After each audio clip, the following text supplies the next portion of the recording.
नमस्कार, खरा सौदा में आपका स्वागत है। आपके साथ मैं हूं अभिषेक और मेरे साथ है मेरी सहयोगी प्रियंका और दिल्ली स्टूडियो से हमारे साथ हैं हमारे सहयोगी डिम्पी कालरा।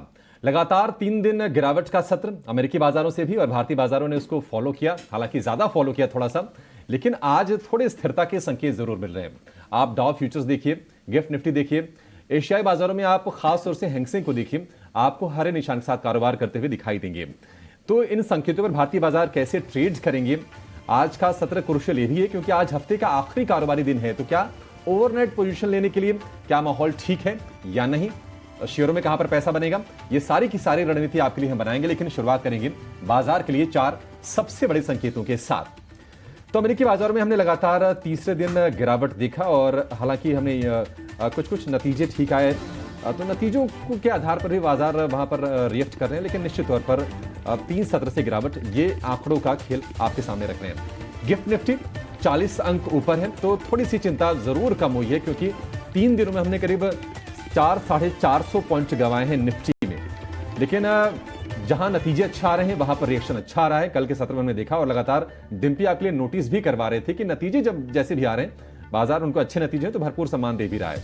आज एयरटेल, आयशर, महानगर गैस के नतीजों का आज असर दिखेगा। एयरटेल में खास तौर से हमने देखा कि एवरेज रेवेन्यू पर यूजर 200 रुपए के ऊपर निकल गया है, एक बढ़िया ट्रिगर है कंपनी के लिए। नतीजे अनुमान के मुताबिक है, आयशर के अच्छा है, महानगर के हम कह सकते हैं कि मिले जुले नतीजे आए, तो इसका असर आज दिखेगा। आज निफ्टी में एसबीआई, दिग्गज बैंक हम देख रहे हैं थोड़ा प्रेशर में आ चुका है। महिंद्रा एंड महिंद्रा और ब्रिटानिया के नतीजों पर हमारा खास फोकस रहेगा और वायदा बाजार की भी कई कंपनियां आज अपने नतीजे पेश करते हुए दिखेंगी। BHEL, आदित्य बिरला फैशंस, इनके नतीजे रहेंगे। लेकिन आईपीओ मार्केट की बात करें तो SBFC का आज दूसरा दिन है और कॉनकॉर्ड का आईपीओ, कॉनकॉर्ड बायोटेक का आईपीओ आज खुल जाएगा। तो प्राइमरी मार्केट में भी 2 विकल्प आपके लिए सामने होंगे।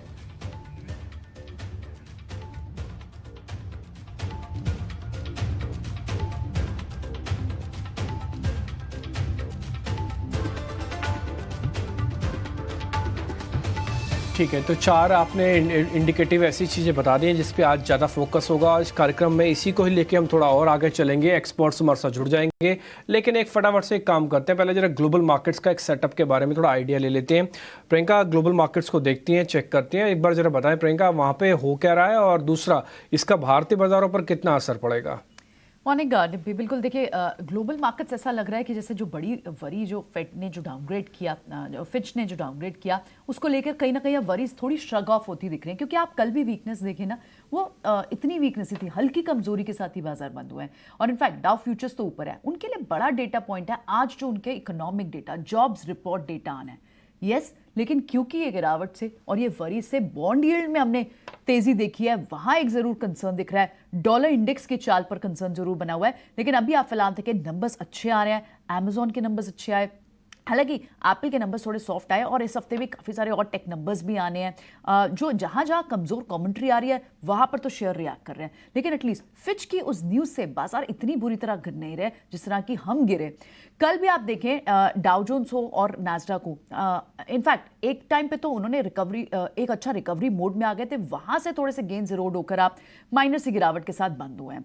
तो ये तो रहा अभी इस बड़ी न्यूज़ पर रिएक्ट करना है। लेकिन जो बड़ा डेटा पॉइंट आना है आज, जो इकोनॉमिक जॉब्स रिपोर्ट डेटा आना है, क्योंकि ये एक बड़ा गाउज होगा, ये बड़ा एक इंडिकेटर होगा फेड अपनी क्या चाल सितंबर मंथ में रखता है। तो इंडिकेटर पॉइंट्स हैं जिन्हें देखना होगा इकोनॉमिक डेटा के लिहाज से। और यस, बॉन्ड यील्ड थोड़ा सा जरूर प्रेशर क्रिएट कर रही है, क्योंकि बॉन्ड यील्ड्स में तेजी है और उससे क्योंकि इक्विटीज में थोड़ा प्रेशर है तो बॉन्ड यील्ड थोड़ी बड़ी हुई दिख रही है, वो जरूर एक कंसर्न दिख रहा है। और क्योंकि क्रूड फिर से टाइट सप्लाई के चलते जो क्रूड की चाल ऊपर की तरफ बनी हुई थी, वो थोड़ा प्रेशर जिस तरह से एग्जर्ट हमारे लिए कर रही है। तो इंडियन इक्विटीज के लिए इस वक्त ये तो एक इंपॉर्टेंट डेटा पॉइंट, लेकिन ग्लोबल मार्केट्स को बहुत बड़े मंदी के संकेत इस वक्त कम से कम कल के लिए तो नहीं दिखाई दे। लेकिन इंडियन मार्केट्स की बात करते हैं। कल भले ही 19,300 के नीचे हम स्लिप करें अभिषेक, लेकिन आप रिकवरी को नहीं भूल सकते। लास्ट आवर में जो रिकवरी आई, बिल्कुल बिल्कुल, तो वो एक इंडिकेशन कर रही है कि आज क्या हो सकता है, हम एक फिर से स्पाइक दे दें, बाउंस बैक दे दें, रिएक्ट कर चुके हैं, एक्सपायरी निकल गई है।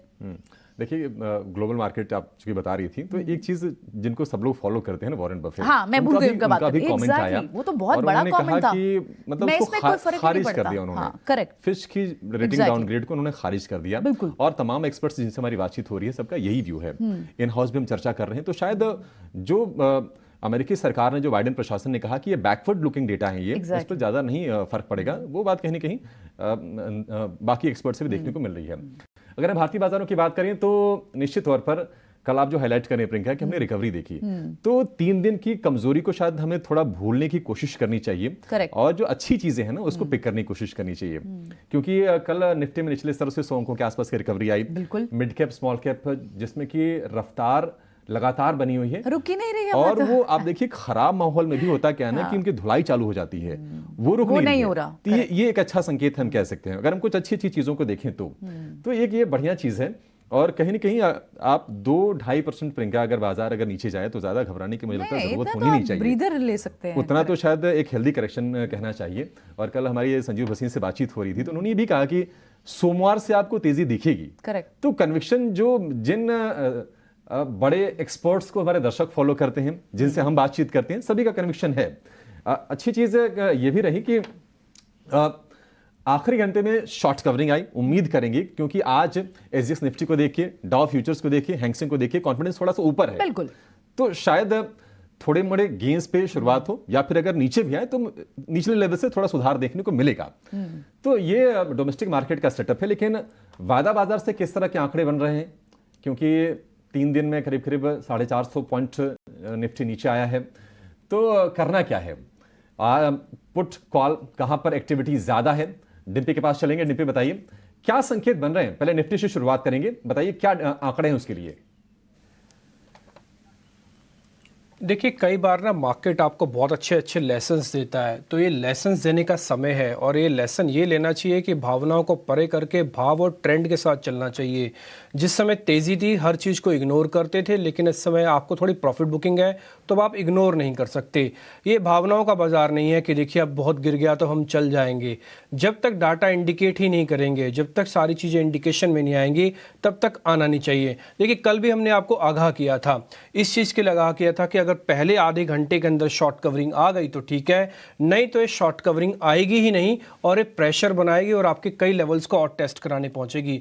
देखिए सपोर्ट भी कई तरीके होते हैं, सपोर्ट 1, सपोर्ट 2, सपोर्ट 3 करके आपने मल्टीपल सपोर्ट्स को ब्रेक किया हुआ है। तो अभी आप एक मेगा सपोर्ट एरियाज पे आ गए हो जहां पर आके एक substantial amount of profit booking होती है, जिसे कहते हैं कि आप 19,800 से फिसले 19,300 का आपने सपोर्ट लिया। कल का आप लो टेस्ट कीजिए, चेक कर लेंगे आप 296 लगा हुआ है, इसका मतलब 300 पे बाजार रुका और ऊपर आया है। अब मार्केट के पास 2 सपोर्ट अहम टूटे हुए हैं, इसलिए तीसरे सपोर्ट को थोड़ा टिपिकली वो रिस्पेक्ट करता है। मैं ये नहीं कहूँगा कि आज के दिन से ही बाजार के अंदर रिकवरी शुरू हो जाएगी, लेकिन आज मार्केट कम से कम निफ्टी के पॉइंट ऑफ व्यू से थोड़ा डाइजेस्ट करने की कोशिश करेगा। ये डाइजेशन क्या शॉर्ट वालों को प्रॉफिट बुक कर लेना चाहिए? मैं ये कह सकता हूं कि हाँ, थोड़े से लेवल पे प्रॉफिट बुक कर लेना चाहिए। अगर उनका मन और उनके लेवल्स दोनों साथ दे रहे हैं और ये कह रहे हैं कि नहीं भी और गिरावट आएगी, तो उनको 19,500 का एक स्टॉप लॉस लगा के रखना चाहिए। अगर वो जब तक ब्रेक नहीं होता, हो सकता है आप 19,000 भी टेस्ट करने के लिए चले जाओ। ये मैं डरा और घबराने वाली बात नहीं कर रहा, लेकिन ये मार्केट का नेचर है। आप चले भी तो ऐसे ही हो। आप 19,000 से 19,800 आपने मात्र 10-12 दिनों के अंदर ही पा लिया था। आते हैं बैंक निफ्टी। अच्छा, एक और पॉइंट, निफ्टी के अंदर कल फ्रेश शॉर्टिंग हुई है, अनवाइंडिंग नहीं हुई है। कल थोड़ा शॉर्ट्स हुए हैं, तो शॉर्ट्स जब भी मार्केट के अंदर आएंगे वो कवर होने के लिए आ सकते हैं, तो इसलिए कवरिंग के चांसेस भी हैं आज मार्केट के अंदर। लेकिन इन दोनों ही कंडीशन में अगर आपके स्टॉप लॉसेस और अगर आपके रेजिस्टेंस जोन के ऊपर जाते हैं, तभी कोई नई पोजीशंस लेना। नई पोजीशंस तब तक नहीं लेनी चाहिए, मार्केट को चर्निंग करने दो। इस चर्निंग में आप फंस जाओगे अगर आपको अच्छे से काम करना नहीं आता है तो। आते हैं बैंक निफ्टी पर, मैं उसको भी जल्दी से क्लियर कर देता हूं। वहां पे सेकंड डे अनवाइंडिंग का है। बैंक निफ्टी में ज्यादा सीवियर कट देखते होंगे आप 500-600 पॉइंट के। और दूसरी एक बात यह है, यहां पर भी एक सपोर्ट है, वो है 44,300 44,500 की रेंज का। कल मार्केट ने 44,500 के ऊपर बंद किया है, इसने भी अपने मल्टीपल सपोर्ट एरिया को ब्रेक किया हुआ है। अब देखिए यहां पर आकर अगर सपोर्ट लेता है तो आपके रेजिस्टेंस नोटिसेबल है। 44,800 आ जाए, थैंक यू बोल दीजिएगा गॉड को। 45,000 आ जाए तो कुछ मंदिर में चढ़ा दीजिएगा। ऐसे करके जिनके पास तेजी की पोजीशन है और जिनके पास मंदी की पोजीशंस है उनके लिए जस्ट उल्टे रिवर्स ये स्टॉप लॉसेस लगेंगे। 44,800 जब तक नहीं जाता आप शॉर्ट बने रहो, हो सकता है आपको और पैसे भी मिल जाए मार्केट के अंदर। तो ये दोनों तरफ का बाजार है। हमने आपको अगस्त सीरीज की शुरुआत में ये बात कह रहा था कि इस बार मंदी वालों के लिए भी अच्छे दिन आ सकते हैं और शुरुआत में 3-4 दिन में स्पीड से आएंगे ये हमें भी नहीं पता था। तो बिल्कुल, तो शॉर्ट कवरिंग की पॉसिबिलिटी को रूल आउट नहीं किया जा सकता जो डिम्पी यहां बता रहे हैं। डिम्पी, फिर ऐसे में स्टॉक्स कौन से हैं जिन पर ध्यान रखना है? एक दो स्टॉक्स बताने से पहले एक पॉइंट मेरे से मिस हो गया जो बहुत इंपॉर्टेंट है। ये फिच वाला मामले के साथ ना एक और एफ आपको जोड़ना होगा, वो है एफआईज। एफआईज की ना होल्डिंग बहुत स्पीड से घटी है। अगर आप चेक करेंगे ना तो 75-76% से होल्डिंग घटकर अब 50% के भी नीचे चले गई है। ध्यान इस चीज का रखेगा, ये 20 पे जाके या 25 पे जाके ओवरसोल्ड होगी, टिल ओवरसोल्ड नहीं होगी। अभी और भी चांसेस हैं क्योंकि भी आपका पीसीआर खराब नहीं हुआ। आते हैं, आपने दो शेयर्स की बात की, एक शेयर मैं आपको बताता हूं, आईआरसीटीसी। ये हमारी लिस्ट में आज का पहला शेयर होगा आईआरसीटीसी। वजह इस चार्ट में आपको दिख जाएगी, जैसे ही आपकी स्क्रीन पर आएगा छप के, आप यहाँ पे चेक करेंगे तो आप देखेंगे स्ट्रॉन्ग बेस बना हुआ है। इस बेस को हम अपराइजिंग बेस कहते हैं, यानी कि बढ़ता हुआ बेस है, ये घटता हुआ बेस नहीं है। हमने आज सारे इंडिकेटर्स को हटाया, सिर्फ एक सुपर ट्रेंड डाला है। सुपर ट्रेंड में चेंज हुआ है कल से, और कल की बार अच्छी बार बनी है और इसको हम ये कह सकते हैं कि फ्रेश लॉन्ग बिल्डअप के साथ ये चार्ट्स का एक ब्रेकआउट जैसा भी है। तो स्ट्रॉन्ग बेस है। एक और चीज़, इसका कोई कंपटीशन ही नहीं है मार्केट के अंदर, ये सिर्फ सिंगल प्लेयर है रेलवेज का।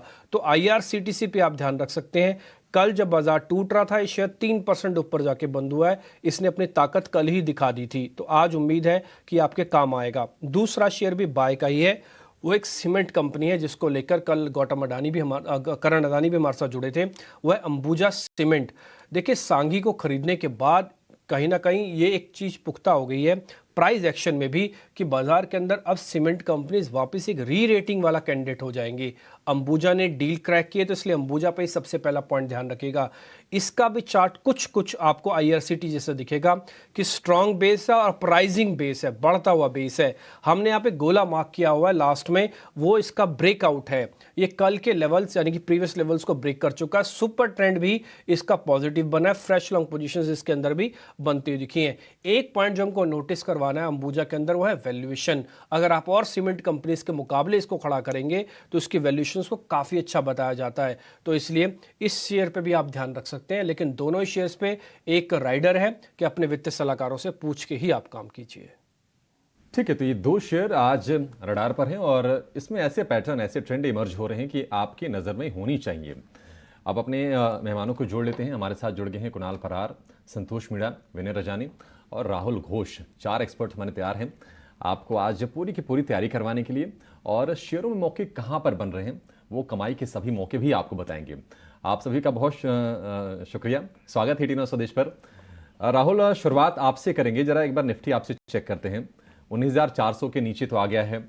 आज किस तरह की चाल देख रहे हैं आप निफ्टी में? और मान लीजिए कि थोड़े बहुत अगर ग्रीन टेरिटरी में अगर खुलता है निफ्टी, वहां से आप किस तरह की चाल देख रहे हैं और क्या ट्रेड आज सजेस्ट करेंगे? नमस्ते और गुड मॉर्निंग।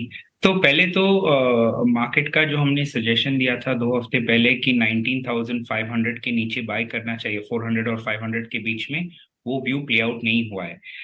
अभी आप मार्केट का टेक्सचर देखेंगे ना तो 19,660 के नीचे जब तक मार्केट रहता है, आई रिपीट 19,660 के नीचे जब तक मार्केट रहता है, सारे rallies should be sold into. जो भी बाउंस आएगा विल गेट सोल्ड इनटू। तो 19,660 का हमें लेवल रखना चाहिए। और बैंक निफ्टी की अगर बात करें 45,400 का लेवल है, तो सारे रैलीज जो 45,400 की तरफ जाते हैं वो शॉर्ट करने चाहिए, क्योंकि मार्केट का पूरा टेक्सचर सेल ऑन रैलीज बदल गया है। इंडिविजुअल स्टॉक्स की बात करें, इस फॉलिंग मार्केट्स में भी कुछ सेक्टर्स और कुछ काउंटर्स ऐसे हैं जो अभी भी अपसाइड की तरफ हमें इशारा दे रहा है। एबॉट और एसीसी ऐसे 2 काउंटर्स है। तो पहले एबॉट पे लॉन्ग इनिशिएट करेंगे, करंट मार्केट प्राइस पे लॉन्ग जा सकते हैं। स्टॉप लॉस होगा 23,900 और टारगेट होगा 25,100। दूसरा एक कंडीशनल बाय है एसीसी, एसी से एक अच्छा पैटर्न से ब्रेकआउट हुआ है और मोमेंटम ऊपर की साइड दिख रहा है। कल फॉलिंग मार्केट में भी 200 पॉइंट जब मार्केट नीचे था, ACC was one of the stocks जो ऊपर की साइड में था। तो एसीसी आप बाय कर सकते हैं 2045 के ऊपर। 2028 पे चल रहा है अभी, 2045 के ऊपर बाय कर सकते हैं। स्टॉप लॉस रख सकते हैं 1990 और टारगेट रख सकते हैं 2110, दैट इज 2110। ठीक है, तो राहुल के ये शेयर और राहुल का बाजार पर व्यू भी, लेकिन बाजार पर हम व्यू आपका बिल्कुल क्रिस्टल क्लियर आज कर देंगे, हमारा ये वादा है आपसे। सुबह 11 बजे मार्केट गपशप में हम बुल वर्सेस बेयर करेंगे, यानी समझेंगे कि बुल्स के यहां से तर्क क्या है बाजार में अगर तेजी होनी है तो, अगर बाजार में अगर मंदी दिख रही है तो बेयर्स के क्या तर्क हैं, बुल वर्सेस बेयर। एक बहुत ही कंप्लीट डिस्कशन, इसमें बाजार के बड़े एक्सपर्ट्स को भी हम शामिल करेंगे और समझेंगे कि यहां से बाजार की चाल क्या होने वाली है, क्योंकि 20,000 के लेवल तक पहुंच के हम थोड़ा सा ठिठक गए और अब तक जो नतीजे जो आए हैं निफ्टी के, उसमें से 65% कंपनी के नतीजे उम्मीद के मुताबिक रहे हैं, कोई बहुत बड़े सरप्राइजेस नहीं आए हैं। तो ट्रिगर्स कहीं ना कहीं एग्जॉस्ट होते हुए दिख रहे हैं। तो क्या साइडवेज रहेगा बाजार, या नीचे आएगा, प्रॉफिट टेकिंग आएगी, या फिर यहां से तेजी बरकरार रहेगी, एक फिर से दमखम के साथ निफ्टी आगे बढ़ेगा, इस पर हम आगे चर्चा करेंगे। तो बिल्कुल लग हाँ। तो ऐसा ही रहा है कि शायद वॉलेटाइल मूव्स रहेंगी, क्योंकि जो राहुल भी बात कह रहे हैं, आपका ये शो बहुत इंटरेस्टिंग होगा, 11 बजे व्यूअर्स जरूर देखेंगे, बुल्स वर्सेस बियर, सारे ट्रिगर्स सामने कोशिश यही है प्रियंका कि नहीं उसको बेहतर तरीके से समझाएं लोगों को, और जो भी चीजें हैं ना, मतलब जो भी ट्रिगर काम कर रहे हैं बाजार के लिए, उसको सामने रख दें। ठीक है, सामने रख दें, और एक अंपायर की भूमिका में एक खास एक्सपर्ट होंगे, उनको जोड़ेंगे और समझेंगे कि अच्छा किसके तर्क में कितना दम है। चलिए ठीक है। तो आपने स्पेशल टीज भी व्यूअर्स को दे दिया कि स्पेशल अंपायर भी होंगे, ठीक है, तो ये जरूर शो वॉच करें आप। लेकिन अभी आज के लिए क्या करना है, स्ट्रैटेजी अभी फिलहाल हम जो शुरुआती स्ट्रैटेजी ओपन पर, ट्रेड ओपन होने पर बनाएंगे, वो क्या बना सकते हैं? क्योंकि राहुल तो कह रहे हैं कि सारी रैली सोल्ड होंगी up till we don't cross 19660। तो क्या ऐसे में इन वॉलेटाइल मूव के बीच में आपको ट्रेडिंग गेन्स तो जहां जहां मिलेंगे उसमें समझ लेते हैं कौन कौन सी रिकमेंडेशंस होंगी। शुरुआत करते हैं, हमारे साथ सारा पैनल तैयार है, हमारे साथ विनय रजानी है, संतोष मीना है, कुणाल परार है और राहुल घोष है। विनय रजानी के साथ आज शुरुआत करते हैं। विनय बताएं, मॉर्निंग आपके ट्रेड्स क्या होंगे आज के? जी गुड मॉर्निंग। तो एक रिजल्ट सीजन चल रही है, भले ही हमने इंडेक्स में सेलिंग देखी है बैंक निफ्टी में, लेकिन काफी सारे स्टॉक्स दोनों तरफ अपॉर्चुनिटीज दे रहे हैं, काफी सारे शॉर्ट्स भी बन रहे हैं, काफी सारे लॉन्ग साइड भी बन रहे हैं।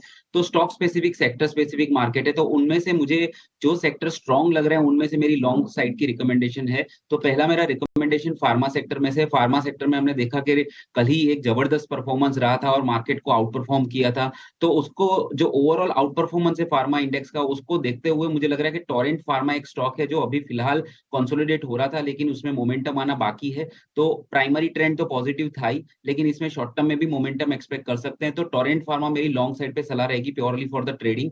तो 1996 का क्लोज था करीबन, वहां पे लॉन्ग कर सकते हैं। ट्रेडिंग के लिए स्टॉप लॉस आपका 1960 पे होना चाहिए और अपसाइड में 2050 का टारगेट हम एक्सपेक्ट कर सकते हैं। जो सेकंड पिक है मेरी आईटी सेक्टर में से, कल के सेशन में हमने देखा था काफी सारे आईटी स्टॉक्स एक रेजिलिएंट मूव दिखा रहे थे और मिड कैप आईटी में भी अच्छी खासी स्ट्रेंथ थी। तो उनमें से एक स्टॉक है इंटेलेक्ट डिजाइन। तो इंटेलेक्ट डिजाइन 663.70 पे बंद आया है और हमने देखा है पिछले 4 सेशन में इसमें एक रनिंग करेक्शन आया है, लेकिन उससे पहले हमने पिछले हफ्ते इसमें एक जबरदस्त वॉल्यूम के साथ बाइंग आते हुए देखी थी। तो एक बड़ी बाइंग आने के बाद थोड़ा रनिंग करेक्शन आया और मुझे लग रहा है कि ये एक अपॉर्चुनिटी है ट्रेडिंग के लिए, लॉन्ग करने के लिए। तो इंटेलेक्ट डिजाइन में 663 के करीबन आप लॉन्ग कर सकते हैं। 650 का स्टॉप लॉस होना चाहिए और अपसाइड में हम ट्रेडिंग के लिए 690 का टारगेट एक्सपेक्ट कर सकते हैं। ठीक है, इंटेलेक्ट डिज़ाइन हो गया, टोरेंट फार्मा हो गया, एक एसीसी प्लस है, अबोर्ड इंडिया प्लस है। तो चारों शेयर अभी तक आपको प्लस मिले हैं। हालांकि उतना कन्विक्शन इंडाइसिस पे नहीं आ रहा, बट स्टॉक स्पेसिफिक जो मूवमेंट हो रही है ना, इसलिए आपको सारे शेयर छट छट के अलग अलग तरीके से मिल रहे होंगे।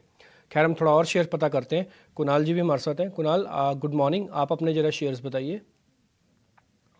वेल मेरे जो 2 स्टॉक है वो भी बाई साइड में ही है। पहला वीबीएल, वरुण बेवरेजेस लिमिटेड, काफी अच्छी कंपनी है और काफी कम टाइम में एक काफी अच्छा मार्केट कैप हासिल कर लिया है वीबीएल ने। 812 के अराउंड का क्लोजिंग है, ब्रेकआउट देखने को मिला है साइडवेज मोमेंटम का, तो बाई करके चलने की सलाह बनेगी। 780 के एसएल के साथ टारगेट की बात करें तो 865 का पहला टारगेट है। एल्बोर्ड जैसे ब्रेक होता है 900 तक के टारगेट हमें बीबीएल दिखा सकता है, बीबीएल बाय करके चलिए। दूसरा है चेन्नई पेट्रो। रिसेंट डेज में हमें गिरावट चेन्नई पेट्रो में देखने को मिली है, लेकिन वो गिरावट कहीं ना कहीं 395 399 के सपोर्ट के पास आके रुक गई है। नाउ यहाँ से एक बाउंस बैक का एक्सपेक्टेशन रख सकते हैं तो चेन्नई पेट्रो दूसरी पसंद की है, बाय करके चलने की सलाह है। 399 के एसएल के साथ 444 का पहला टारगेट हमें इसमें देखने को मिल सकता है। तेजी के सभी 6 के 6 खिलाड़ी तेजी के हमारे 3 एक्सपर्ट्स की तरफ से। और डीपी सही कह रहे हैं कि इंडेक्स को लेकर कन्विक्शन नहीं आ रहा है, लेकिन स्टॉक स्पेसिफिक जो एक्शन है उसके ऊपर हमारे एक्सपर्ट्स बेट कर रहे हैं और वहाँ पर शेयर आपके लिए ढूंढ ढूंढ के ला रहे हैं कि कहाँ पर आपको तेज़ी करनी है। आखिर में संतोष आप बताइए, आप भी तेज़ी में ही हैं या फिर कोई मंदी वाले, कोई शॉर्ट वाले भी शेयर आप लेकर आए हैं आज? Good morning Abhishek ji and good morning everyone. मेरा एक कॉम्बिनेशन है लॉन्ग शॉर्ट का। मुझे भी लग रहा है कि ओवरऑल टेक्सचर तो वीक है सेल ऑन रैली का, बट 19,300 के आसपास एक टेम्पररी बाउंस बैक देखने को मिल सकता है। ऊपर में 19,600 के आसपास आता है तो हम फिर शॉर्टिंग अपॉर्चुनिटी देखेंगे, क्योंकि जो डाउन साइड का टारगेट आ रहा है निफ्टी का 18,888 जो पुराना ऑल टाइम आया था वहां तक का आ रहा है।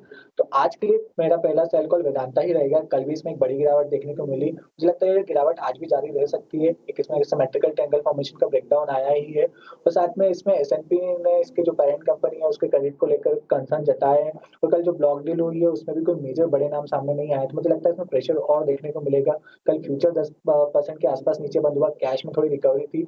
यहाँ पे 240 का टारगेट रहेगा, 260 का स्टॉप लॉस रहेगा। मुझे शुगर स्टॉक्स में स्ट्रेंथ नजर आ रही, कल भी एक स्ट्रेंथ थी, मुझे लगता है स्ट्रेंथ और कंटिन्यू हो सकती है। तो बलरामपुर चीनी पर नजर रखना चाहिए। यहाँ एक पुल बैक आया था, पुल बैक के दौरान इसने अपने इंपॉर्टेंट मूविंग एवरेज पे सपोर्ट लिया और फिर से स्ट्रेंथ दिखा रहा है। तो यहाँ पर 430 का टारगेट रहेगा और 403 रुपीज का स्टॉप लॉस रहेगा। ठीक है, ऑल राइट। तो ये तो रहे ट्रेड्स के कॉम्बिनेशन, लॉन्ग शॉर्ट के साथ जा रहे हैं यहाँ पर संतोष। तो ओवरऑल हमने देखा कि ज़्यादातर पिक्स आपके पास उन स्पेसेस से हैं जहाँ स्ट्रेंथ दिख रही है, तो थोड़ा सा सेफ बेट्स होनी भी चाहिए। वेदांता सेल है of course for the reason यहाँ पर कल भी प्रमोटर की एक बड़ी जो सेल ऑफ हुआ, हालांकि सॉकजन ने माल जरूर लिया लेकिन थोड़ा सा इस वक्त आपको सॉफ्ट दिख रहा है। और शुगर स्पेस में 340 से अब ये शेयर गिरते गिरते देखिए 240 के लक्ष्य आ गए, के पास आ गया। मतलब वहां से लगातार स्टीप फॉल है। कल आई थिंक जबकि मेटल्स चल रहे हैं, कल वायदा का टॉप लूजर भी था ये। हाँ करेक्ट। तो ट्विन स्टार ने जो अपनी होल्डिंग जो बेचने जो खबर है ना, उसे पूरा का पूरा मूड खराब कर दिया। हाँ करेक्ट। और 8-9% कल के सत्र में ये शेयर गिरा है। हाँ that's what I am saying कि यहाँ पर सेलर के सामने बायर था, उसके बाद भी सेंटिमेंट लिफ्ट नहीं हो पाया। 250 का भाव हो गया है लेकिन अभी और गिरेगा। 240 ये टारगेट है संतोष की तरफ से।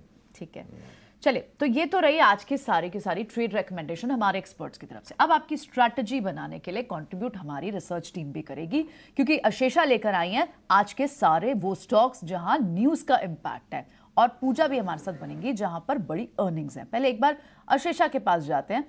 अशेषा हमें बता रही हैं दूसरे कौन से न्यूज़ फ्लोज है जिस पर आपको नजर रखनी है। बताएं Ashesha. Morning. Hi good morning. सबसे पहले जोमेटो पर फोकस रहेगा। नतीजे कल आए थे, इस कंपनी ने पहली बार बॉटम लाइन पर प्रॉफिट रिपोर्ट किया है, लेकिन मार्केट आवर्स के बाद कॉल हुई थी जहां कुछ अच्छी मैनेजमेंट कमेंट्री भी आती हुई नजर आई है।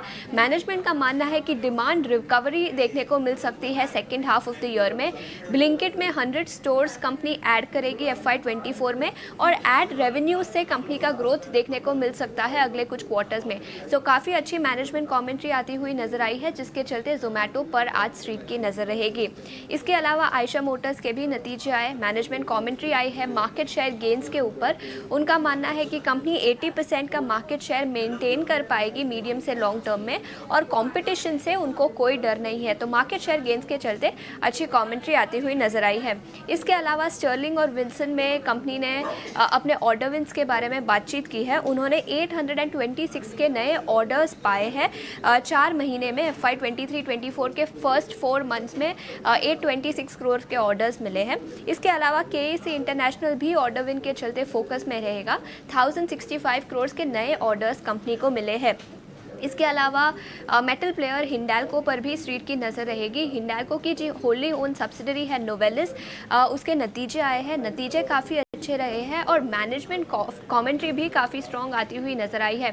एडजस्टेड एबिटा पर टन में इंप्रूवमेंट देखने को मिला सिक्वेंशियल बेसिस पर, और मैनेजमेंट का मानना है कि उसमें आगे भी चलते हुए काफ़ी ग्रोथ देखने को मिलेगा। काफ़ी अच्छी मैनेजमेंट कमेंट्री है, जिसके चलते हिंडाल्को पर भी स्ट्रीट की नज़र रहेगी। इसके अलावा पेटीएम, जिसके ऑपरेशनल अपडेट्स आए जुलाई के महीने के, एवरेज मंथली ट्रांजैक्टिंग यूजर्स में 19% का ग्रोथ देखने को मिला ईयर ऑन ईयर बेसिस पर, और GMV यानी मर्चेंडाइज मर्चेंडाइज वैल्यू में भी ग्रोथ देखने को मिला 39% का ईयर ऑन ईयर बेसिस पर। इसके अलावा कृष्णा डायग्नोस्टिक्स पर भी अपनी नज़र रखें। राजस्थान कोर्ट से कुछ पॉजिटिव कमेंट्री आती हुई नज़र आई है। कंपनी के फेवर में डिसीजन आया है। कंपनी अब फ्री डायग्नोस्टिक्स इनिशिएटिव के ज़रिए सर्विसेज प्रोवाइड कर सकेगी राजस्थान के स्टेट में, तो इस पर भी स्ट्रीट की नज़र रहेगी। लास्टली वेदांता, जिसमें कल अच्छा खासा डाउनटेक देखने को मिला, बड़ी ब्लॉक डील हुई थी, उसके चलते अब बायर्स के नाम भी आ चुके हैं। प्रमोटर सेलर थे, लेकिन सोसाइटी जनरल ने करीब 2.95 करोड़ खरीदे हैं, शेयर्स खरीदे हैं, जिसके चलते इस स्टॉक पर भी स्ट्रीट की नज़र रहेगी। ओके, ठीक है। तो आशीषा, बहुत शुक्रिया इस सारी की सारी खबरें कंपाइल करके आने के लिए और बताने के लिए। इस बीच एक खबर मैं और ऐड कर देता हूं, जो भी जस्ट नाउ के फॉर्म में एजेंसीज के हवाले से आ रही है, वो ग्रैनुलस को लेकर है। ये अहम खबर है ग्रैनुलस को लेकर जो है। इसकी वर्जीनिया प्लांट को यूएस एफडीए से क्लीन चिट मिल गई है। पिछले 2-3 दिन में इनकी जांच चल रही थी, अब यूएस एफडीए ने क्लीन चिट दी है। ध्यान रखा जाए, ये फार्मास्यूटिकल का ऐसा शेयर है जो सिर्फ एक्सपायरी के इर्द गिर्द ही चलता है, फिर गुम और लापता शेयर हो जाता है। तो इसलिए अभी एक नई सीरीज शुरू हुई है, उसमें अच्छी खबर आई है, रोल ओवर भी अच्छा हुआ था, इसलिए ग्रैनुलस इंडिया पे ध्यान रखिएगा। अब पूजा त्रिपाठी से कनेक्ट करते हैं, वो आपको अर्निंग्स के बारे में बताएंगी कि कल बाजार बंद होने के बाद कौन सी अर्निंग्स आई हैं जिसका इम्पैक्ट आज मार्केट पे होगा। पूजा, बताएं। गुड मॉर्निंग जी। सबसे पहले एमजीएल से शुरुआत करेंगे, वायदा बाजार के नतीजों से। तो एमजीएल में नतीजे मजबूत नज़र आ रहे हैं, स्पेशली मार्जिन के फ्रंट पर। मार्जिन 24% से बढ़कर 34% की आई है और कामकाजी मुनाफे में भी 34% की बढ़त देखने को मिली है। मुनाफे में भी 37% की बढ़त कंपनी ने दर्ज की है। ल्यूपिन के भी नतीजे काफ़ी मजबूत नज़र आ रहे हैं। आय में 31% की ग्रोथ है, घाटे से मुनाफे में आ चुकी है कंपनी। और अगर कामकाजी मुनाफा भी देखेंगे तो वहाँ पर 270% की बढ़त कंपनी ने दर्ज की है। एलआईसी हाउसिंग फाइनेंस के नतीजे भी काफ़ी मजबूत नज़र आ रहे हैं। ब्याज से आय अगर देखेंगे तो वहाँ पर करीब 38% की ग्रोथ और मुनाफे में करीब 40% से ज़्यादा की ग्रोथ कंपनी ने दर्ज की है। कमिंस इंडिया के नतीजे कमज़ोर नज़र आ रहे हैं अनुमान से। अगर हर फ्रंट पर देखेंगे तो नंबर्स वैसे अच्छे नज़र आ रहे हैं, लेकिन कमेंट्री कमज़ोर है और इसके अलावा अनुमान से कमज़ोर नंबर्स यहाँ पर कमेंट्स के नज़र आ रहे हैं। दीपक नाइट्राइट के भी नंबर्स वीक हैं। आय में 14% की गिरावट देखने को मिली है। मुनाफा 36% घटा है कंपनी का और कामकाजी मुनाफा भी देखेंगे तो वहाँ पर करीब 41% की गिरावट कंपनी ने दर्ज की है। अब आते हैं कुछ कैश सेगमेंट से, तो यहाँ पर कुछ कंपनियों ने काफ़ी अच्छा प्रदर्शन दिखाया है। नोवेलिस के अगर नतीजों की बात करें तो स्ट्रॉन्ग नंबर्स हैं। आय में करीब 50% की ग्रोथ है और अगर सीक्वेंशियल बेसिस पर कामकाजी मुनाफा भी देखेंगे तो करीब 25% की ग्रोथ वहां पर दर्ज हुई है। तो इसके चलते आज हिंडाल्को भी फोकस में रहेगा। वीनस पाइप्स के नतीजे भी स्ट्रांग नजर आ रहे हैं हर फ्रंट पर। आय में 58% की ग्रोथ, मुनाफा 90% बढ़ा कंपनी का। रैडिको खैतान के नंबर्स भी मजबूत नजर आ रहे हैं। आय में 26% की बढ़त कंपनी ने दर्ज की। मुनाफे में भी अच्छी बढ़त देखने को मिली है। कामकाजी मुनाफा 28% से बढ़ा है कंपनी का। और आखिर में बात करते हैं पिरामिल फार्मा की। यहाँ पर भी नतीजे काफी स्ट्रांग नजर आ रहे हैं। आय में 18% की ग्रोथ है और घाटे में भी कमी देखने को मिली है। मार्जिन अगर देखेंगे तो 6% से बढ़कर करीब 9.7% के मार्जिन फिगर्स कंपनी ने घोषित किए। पूजा, तो ये तमाम नंबर्स भारतीय एयरटेल मिले जुले नतीजे, महानगर गैस स्ट्रॉन्ग रिजल्ट्स, मार्जिन में 10% का एक्सपेंशन, मुनाफे में 37% के आसपास की ग्रोथ, तो ये नंबर्स फोकस में रहेगा। रेडिको खैतान ये भी नजर में रहेगा। एक बार एक काम करते हैं, कल करीब 10 ऐसे बड़े नतीजे हैं बाजार बंद होने के बाद जिस पर आपका फोकस होना चाहिए, वो आपको बता देते हैं एक बार में कि कैसे नतीजे रहे। भारतीय एयरटेल अनुमान के मुताबिक नंबर्स इसके रिपोर्ट किए गए हैं। अगर आप महानगर गैस को देखेंगे स्ट्रॉन्ग नंबर्स हैं। आयशर मोटर्स मजबूत, वीनस पाइप्स बढ़िया नंबर है, यहां पर कोई दिक्कत नहीं। रेडिको खैतान के भी बहुत ही अच्छे स्ट्रॉन्ग रिजल्ट्स रेडिको खैतान के भी आए हैं। और इसके अगर हम बात करें तो ल्यूपिन, पिरामल फार्मा में हम देख रहे हैं कि नंबर्स ठीक ठाक ही आ रहे हैं और फार्मा शेयर चल भी रहे हैं। कल भी अगर आपने सत्र देखा होगा तो कल के सत्र में भी ये फार्मा के शेयर मजबूत थे। एलआईसी हाउसिंग फाइनेंस, इसके मजबूत नंबर आए हैं। काफी टाइम से हमने देखा था कि रेंज बाउंड था ये शेयर, लेकिन अब धीरे धीरे कहीं ना कहीं इसमें एक उत्साह हमने देखा है पिछले 1-2 तिमाहियों में। दीपक नाइट्राइट के, हालांकि केमिकल कंपनीज को लेकर थोड़ी सी निराशा है क्योंकि कमेंट्री जो आ रही है वो भी बहुत अच्छी नहीं आ रही है। गाइडेंस भी कट हो रहे हैं। हमने यूपीएल के साथ भी वो स्थिति देखी। उसके पहले भी ग्लोबली भी केमिकल कंपनीज के नतीजे थोड़े से कमजोर आए और कमेंट्री भी कमजोर आई। कमिंस इंडिया, इसके नतीजे भी थोड़े से कमजोर आए हैं। और अगर हम अब तक आए अगर निफ्टी के नतीजों की बात करें तो 67% जो नतीजे आए हैं अनुमान से वो कमजोर आए हैं।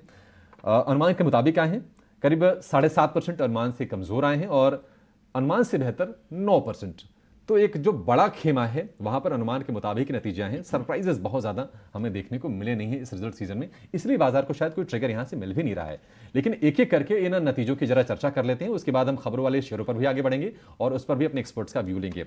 शुरुआत भारतीय एयरटेल से ही करना चाहेंगे और विनय आप राय दीजिए भारतीय एयरटेल पर। अगर हम ARPU की बात करें, एवरेज रेवेन्यू पर यूजर की बात करें, तो 200 रुपए के ऊपर चला गया है और कंपनी पूरी इंडस्ट्री इनफैक्ट लगातार कहती रही है कि 200 रुपए से नीचे के तो सस्टेनेबल ही नहीं है, मतलब हो ही नहीं सकते। इनका लक्ष्य तो 300 रुपए के आसपास का है। लेकिन ये अच्छी चीज है, मार्जिन भी थोड़ा सा बढ़ा है। मार्जिन हालांकि कह सकते हैं आय में और कामकाजी मुनाफे में देख रहे हैं कि 4 से 5% के आसपास की ग्रोथ है। भारतीय एयरटेल ब्रोकरेज हाउसेस का कई ब्रोकरेज हाउसेस का मानना है कि 1000 रुपए के ऊपर ये शेयर जाएगा, वो लक्ष्य लेके चलना चाहिए। आपका क्या व्यू है आज के लिए? पिछले 3-4 वीक से भारतीय एयरटेल में हम कंसोलिडेशन ही देख रहे हैं, तो मार्केट के साथ पिछले 3 दिनों में इसमें गिरावट भी आई है। हालांकि प्राइमरी ट्रेंड पॉजिटिव है, इसका मंथली और वीकली चार्ट अभी भी स्ट्रेंथ दिखा रहा है। शॉर्ट टर्म चार्ट्स पे थोड़ा वीक हुआ है। उसने रिसेंटली अपने 20 दिन की मूविंग एवरेज का सपोर्ट था जो करीबन 884 पे था, वो उसके नीचे क्लोज दिया है। और अभी जो नेक्स्ट सपोर्ट मुझे दिख रहा है वो 50 डेज एक्सपोनेंशियल मूविंग एवरेज पे दिख रहा है जो 860 के करीब बना रहा है, 860। तो 50 डेज एक्सपोनेंशियल मूविंग एवरेज काफी अहम होती है कोई बड़े स्टॉक्स के लिए और एक लॉन्ग टर्म सपोर्ट के तौर पे भी काम करती है। तो 860 के नीचे अगर क्लोज आता है तो इसमें थोड़ी वीकनेस और बढ़ सकती है। तो अगर इसको सस्टेन करना होगा तो मुझे लग रहा है 860 के ऊपर होल्ड करना चाहिए। अगर 860 टूटता है तो इसमें फर्दर वीकनेस हो सकती है। हो सकता है कि ये मार्केट की वीकनेस की वजह से भी घटे, ना कि स्टॉक्स इंडिविजुअली वीकनेस की वजह से। तो ये just because of market is getting weak it is falling, but overall I see 860 as a strong support. अगर इसके ऊपर टिक जाता है तो वापस से ये अप ट्रेंड रिज्यूम करेगा। ठीक है, भारतीय एयरटेल पर ये व्यू। लेकिन आयशर में क्या करना है ये जरा समझते हैं, क्योंकि आयशर में हमने देखा था कि जब बजाज ने और हीरो मोटो ने अपनी ग्लोबल कुछ बढ़िया प्लेयर्स के साथ, ट्रायम्फ और हार्ले के साथ जब कोलैबोरेशन में अपनी बाइक्स लॉन्च की, हमने ऊपर से तेजी से गिरते हुए देखा था आयशर के शेयर को। थोड़े से स्टेबिलिटी के, स्थिरता के संकेत अब ये दे रहा है।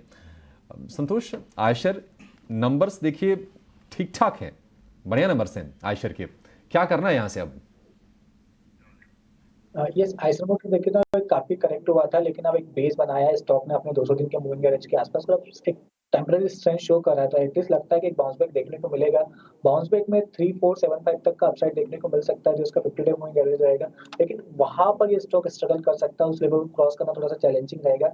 3475 क्रॉस करने में कामयाब हो जाता है तो फिर फर्दर स्ट्रेंथ देखने को मिल सकती है, लेकिन जिसके पास किसी ने ट्रेडिंग पर्सपेक्टिव से लिया है तो 3475 के आसपास एक बार प्रॉफिट बुकिंग कर लेना चाहिए। ठीक है, तो आयशर मोटर ये तो सरप्राइज था एलिमेंट, बिल्कुल। इनफैक्ट जितना भी आप प्रेशर बात कर लें, मैनेजमेंट तो क्लियरली कह रहा है कि ऑब्सेस्ड ही नहीं है अपने इस कंपटीशन के बारे में। 80% मार्केट शेयर हमारे पास रहेगा। और सबसे बड़ी बात, आप इन नंबर्स में देखें अभिषेक, आरई के जो वॉल्यूम्स है वो YoY तो 22% ऊपर है ही, अब भी आपको ट्रैक्शन इस क्वार्टर में भी हंटर में देखने को मिला है। तो यानी अभी तो खैर ऑफ कोर्स आई नहीं है वो नई बाइक्स। एक प्रॉब्लम जो प्रियंका मुझे दिखती है ना कि 40% के मार्जिन पर ऑपरेट करते हैं आयशर, ये आरई की जो बाइक्स है ना, और अगर आप हार्ले की बाइक, ट्रायम्फ की बाइक, बहुत अच्छी क्वालिटी की बाइक्स होती हैं, वो कम मार्जिन पर ऑपरेट करेंगी। तो आपको थोड़ा सा ना मार्जिन वाला हिट लेना पड़ेगा। बिना उसके आप मार्केट जो शेयर अभी है ना, शायद आप इसको बरकरार न रख पाए। हालांकि नेटवर्क इनका काफी प्राइस रिविजन स्ट्रैटेजी अपनाएं, मे बी बाद में देखना पड़ेगा। देखिए, कभी भी कोई नया एंट्रेंट किसी स्पेस में आता है तो वहाँ पॉलिसी भी चेंजेस होती हैं और कुछ चेंजेस भी आते हैं, कंसोलिडेशन भी होती है। तो एक कंसोलिडेशन जरूर इस स्पेस में भी आएगी और देखना होगा कि प्राइस रिविजन पर वो क्या करते होंगे। लेकिन अभी फिलहाल, और ऑफ कोर्स ये बाइक्स आनी है, आ थोड़ी ना गई है, लेकिन अभी जो नंबर्स आए वो फिर से continue to surprise the street. और यहाँ पर एक टेक्निकल व्यू तो आप ले ही रहे हैं आयशर मोटर्स पर। हमारे साथ अभिषेक बासु मलिक भी हैं जो आज बाजार पर फंडामेंटल नजरिया देंगे। अभिषेक, मॉर्निंग, आपके पास भी आते हैं, लेकिन एक बार क्विकली ममाक्षी के पास चले जाते हैं आज की सारी बड़ी ब्रोकरेज हाउस की रिपोर्ट समझने के लिए। ममाक्षी, बताएं।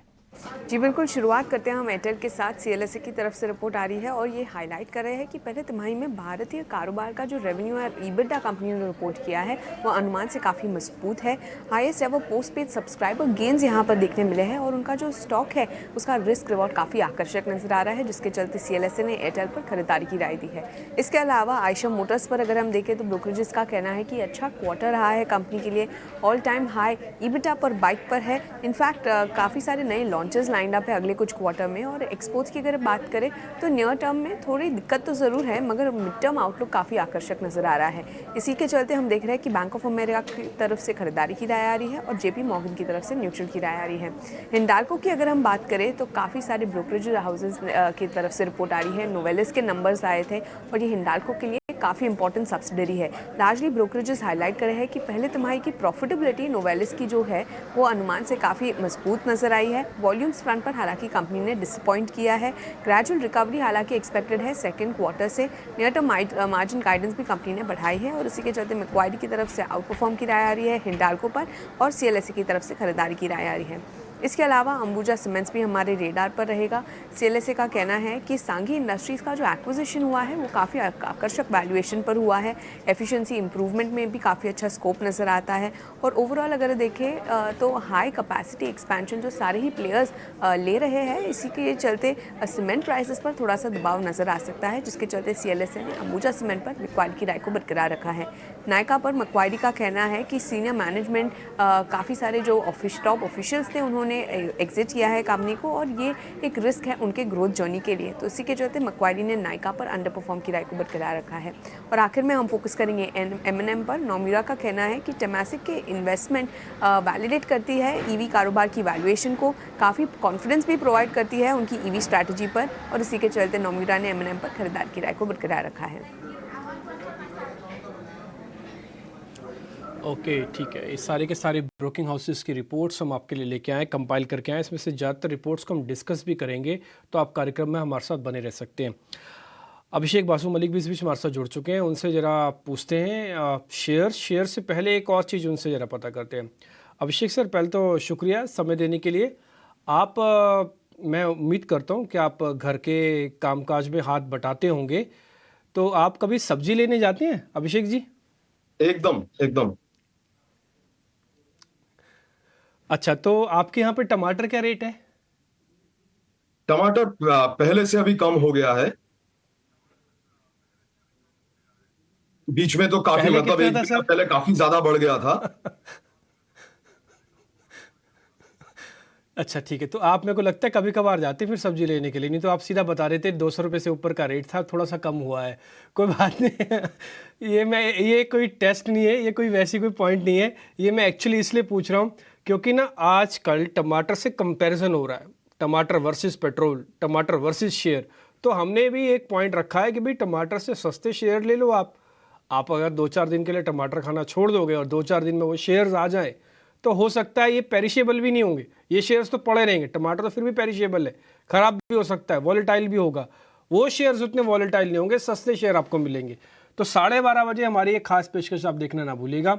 हमने कनेक्ट करने की कोशिश की है कि टमाटर अगर आपके रेट में, जो भी मंडी में रेट चल रहा होगा, उससे अगर सस्ते शेयर आपको मिल जाए, नॉन पेरिशेबल मिल जाए और रिटर्न्स वाले शेयर्स मिल जाएं, तो फिर कहना ही क्या है। तो इस कार्यक्रम को आप खास ज़रूर देखिएगा। 12:30 बजे हमारी पेशकश रहेगी। अब अभिषेक जी, मैं वापस इस चर्चा को थोड़ा हटा देता हूँ और सीधा सीधा शेयर्स पे आता हूँ। आप मार्केट को कैसे कैलकुलेट कर रहे हैं और आपके नज़र में बेहतरीन शेयर कौन से हैं? हाँ, टमाटर से कम वाले रेट वाले भी हों तो वो भी बता सकते हो आप। देखिए, मार्केट अभी फिलहाल एक काफी स्ट्रांग रहा है लास्ट 3-4 महीने में। और जब भी हम देखते हैं कि कोई एक साइकोलॉजिकल लेवल के आसपास आता है, जो कि अभी निफ्टी 20,000 के पास गया था, तो एक पॉज आता है उसमें और फिर लोग थोड़ा सा केयरफुल हो जाते हैं। और ये 2-3 महीने का जो लगातार एक रैली था, उससे एक ये नॉर्मल रिएक्शन है। US फिच का जो डाउनग्रेड था वो एक बहाना था मार्केट को करेक्ट होने का। मेरे हिसाब से ये 2-3 दिन, अभी 2 दिन हुआ है, शायद 1 दिन और चल सकता है, या हम आज भी टर्न अराउंड देख सकते हैं। वो कह नहीं सकते कब होगा ये, बट मेरे हिसाब से इंडियन इकोनॉमी या इंडियन बिजनेसेस के जो रिजल्ट्स आ रहे हैं वो काफी स्ट्रांग आ रहे हैं। और अभी भी मार्केट का जो underlying mid cap small caps, जो मतलब टोटल जो स्टॉक मार्केट है उसमें काफी ज्यादा बॉयंसी है। तो मुझे नहीं लगता कि मार्केट किसी भी हाल में खराब लग रहा है।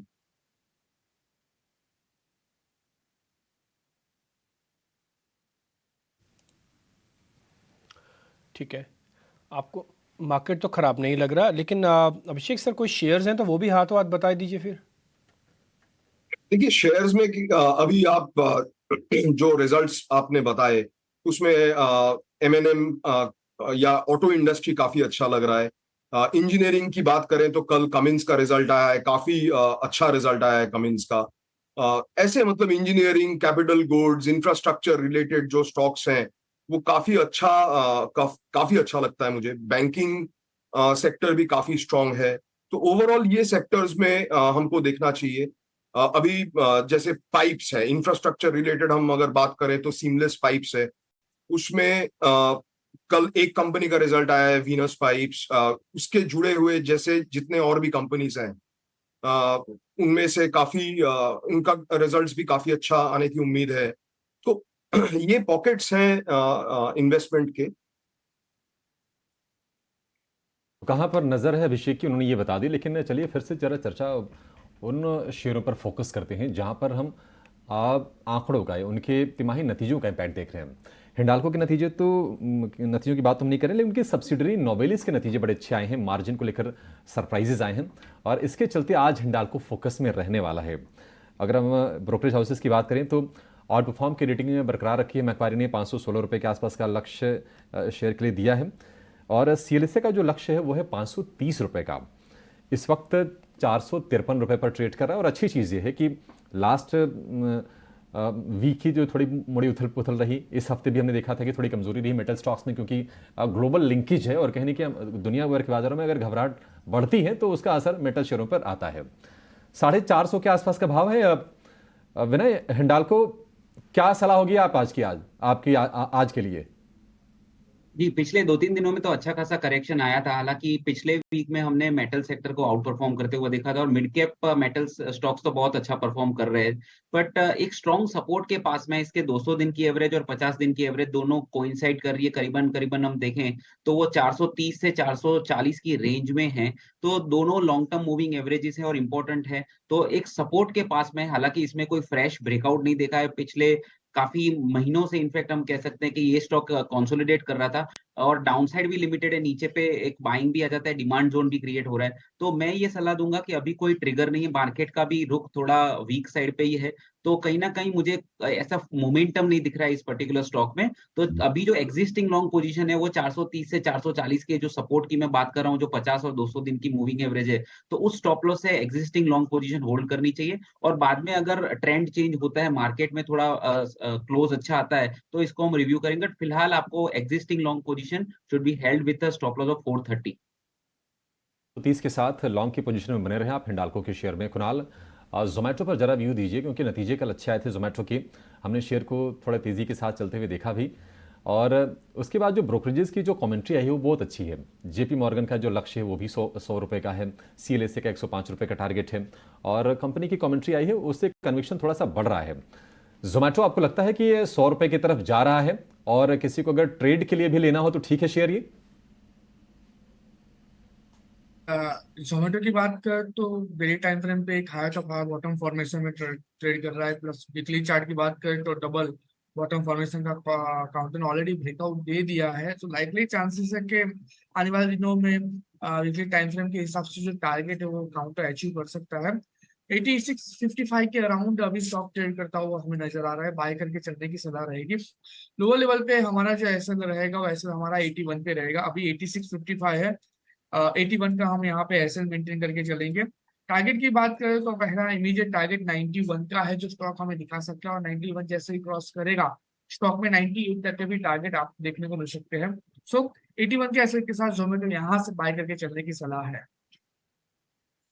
से बाय करने की सलाह दे रहे हैं जोमेटो पर, और यहाँ पर बड़ी ब्रोकिंग हाउस की रिपोर्ट्स जो आई हैं वो भी 100 रुपीज़ तक के, 105 तक के टारगेट्स भी दे रही हैं। और ये टारगेट्स पहले भी इनफैक्ट अब से 1 महीना 1.5 महीना पहले भी आप देखें तो कई सारी ब्रोकिंग फर्म्स के टारगेट्स 90 तक के थे, तो वो अचीव होते हुए दिख रहे हैं। अब नेक्स्ट लेवल ऑफ टारगेट्स को वॉच आउट करना होगा। जिस तरह के नंबर्स कंपनी दे रही है ये टारगेट्स भी कोई बहुत मुश्किल नहीं है। CLSA ने भी बाय का टारगेट दिया 105 का, JP मॉर्गन का 100 रुपये का लक्ष्य है, ठीक है। और टेक्निकल राय भी हम ले ही रहे हैं कि यहाँ पर कितना आपको लेवल्स दिख सकते हैं। लेकिन एक स्पेस डिस्कस करना चाहते हैं अब अभिषेक के साथ। अभिषेक, क्या थोड़ा सा कैपिटल गुड स्पेस में स्पेशली जो कमेंस के नंबर्स आए हैं वो क्या थोड़े से स्टॉक पर प्रेशर क्रिएट कर सकते हैं कुछ समय के लिए? लेकिन नंबर्स देखिए, अगर यहाँ पर मार्जिन तो मिस रहा है, डोमेस्टिक फ्रंट पे कुछ ज़्यादा बड़ी प्रॉब्लम नहीं है, डोमेस्टिक फ्रंट पे तो इनफैक्ट अच्छे हैं, और जो मैक्वायरी की रिपोर्ट आई है उनके हिसाब से तो डोमेस्टिक की जो ग्रोथ थी वो इनलाइन थी।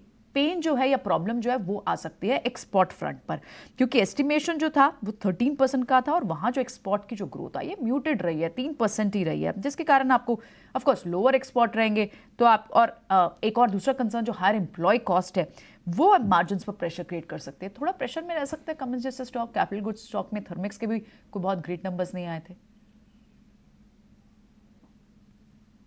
कमिंस का जो स्टोरी है वो दो वे में प्ले आउट हो रहा है। एक है जो डोमेस्टिक आपने बताया, दूसरा है एक्सपोर्ट्स।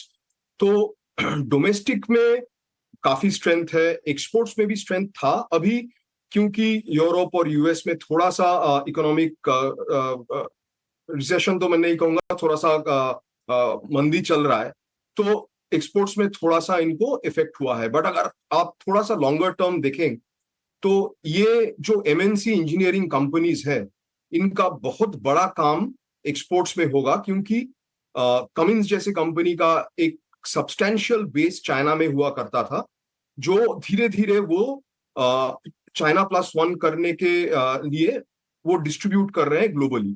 तो उसका एक मेजर बेनिफिशियरी इंडिया है। तो अगर आप थोड़ा सा मतलब 1-2 दिन छोड़ के या थोड़ा सा लंबा अवधि के लिए सोचे तो कमिंस जैसी कंपनी या और भी जो इंजीनियरिंग एमएनसीज हैं वो काफी बेनिफिटेड होंगे exports of their products to the parent companies. तो ये तो कमेंट्स पर वॉच आउट करना होगा। एक बार चलिए एक टेक चाय भी ले लेते हैं, इस पर संतोष से समझ लेते हैं। संतोष, कैसे प्ले आउट करेंगे इस वक्त आप कैपिटल गुड स्पेस को? क्या थोड़ी सी इसमें सॉफ्टनेस रह सकती है स्पेस में? कमेंट्स के चार्ट कैसे दिख रहे हैं? यस सर, वैसे ये स्पेस काफ़ी बजिंग रही है। अब थोड़ा बहुत कंसोलिडेशन, एक प्रॉफिट बुकिंग देखने को जरूर मिल सकता है, बट ओवरऑल स्ट्रक्चर बुलिश ही रहेगा। अभी पर्टिकुलरली कमिंस की बात करें तो हाँ, एक थोड़ा सा लग रहा है कि शायद ये 1950 से 2000 के बीच में थोड़ा सा डिस्ट्रीब्यूशन दिखा रहा है। इमीडिएटली इसमें एक सपोर्ट है 1855 से 1860 के बीच में। अगर ये 1855 का लेवल ब्रेक करता है तो एक रिस्क खुल सकता है कि स्टॉक नीचे 1700 की ओर बढ़ सकता है, लेकिन अगर ये 1700 के जितना पास मिलेगा वो एक अच्छी बाइंग अपॉर्चुनिटी रहेगी।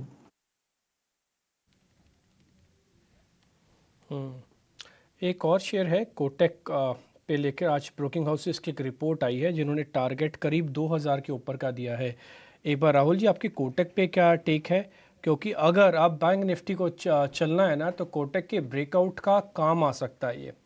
ये शेयर अच्छे से 1800 के ऊपर अपने आप को मेंटेन रख रहा है अभी ये, और ये काम आ सकता है इस बार।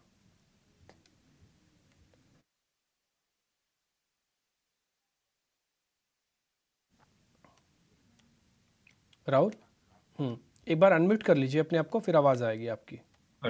तो कोटक की अगर बात करें तो ये अभी बहुत ही एक अच्छा सपोर्ट लेवल पे है। 1800 और 1820 के बीच में एक सपोर्ट लेवल है कोटक में, और यहाँ से बाउंस हुआ कि नहीं ये तो कहना मुश्किल है, बट अगर बाउंस सस्टेन होता है, दैट इज 1850 के ऊपर ट्रेड होता है और 2 कंसेक्यूटिव डे ट्रेड होता है, देन शॉर्ट टर्म टारगेट आप 18150 तक देख सकते हैं। बट जब तक 1850 के ऊपर 2 क्लोजिंग देता है या एक बहुत ही स्ट्रॉन्ग बुलिश कैंडल देता है, तब तक लॉन्ग नहीं जाएंगे कोटक में।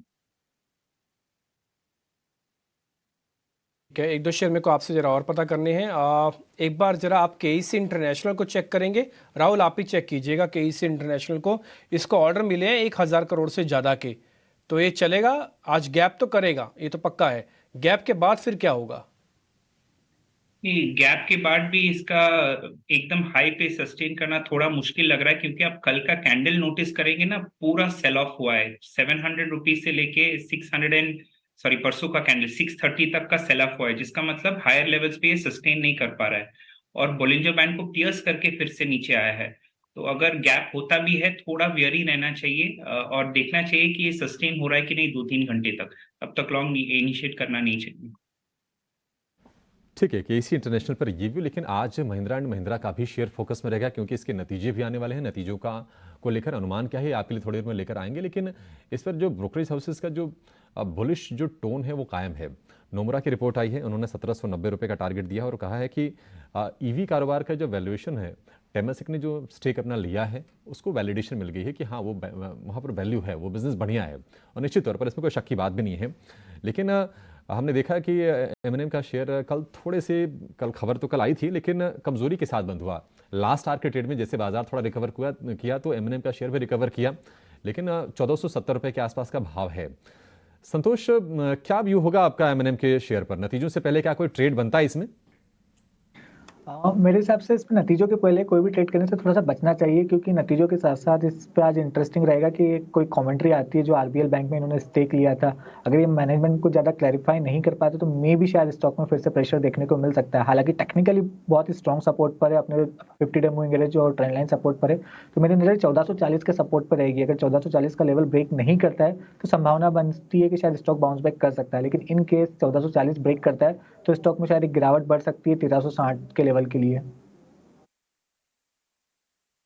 ठीक है, तो महिंद्रा एंड महिंद्रा के शेयर पर ये भी, लेकिन अब आपके लिए एक लंबी अवधि का बढ़िया फंडामेंटली स्ट्रॉन्ग स्टॉक लेकर आएंगे, मुनाफे का फंडा।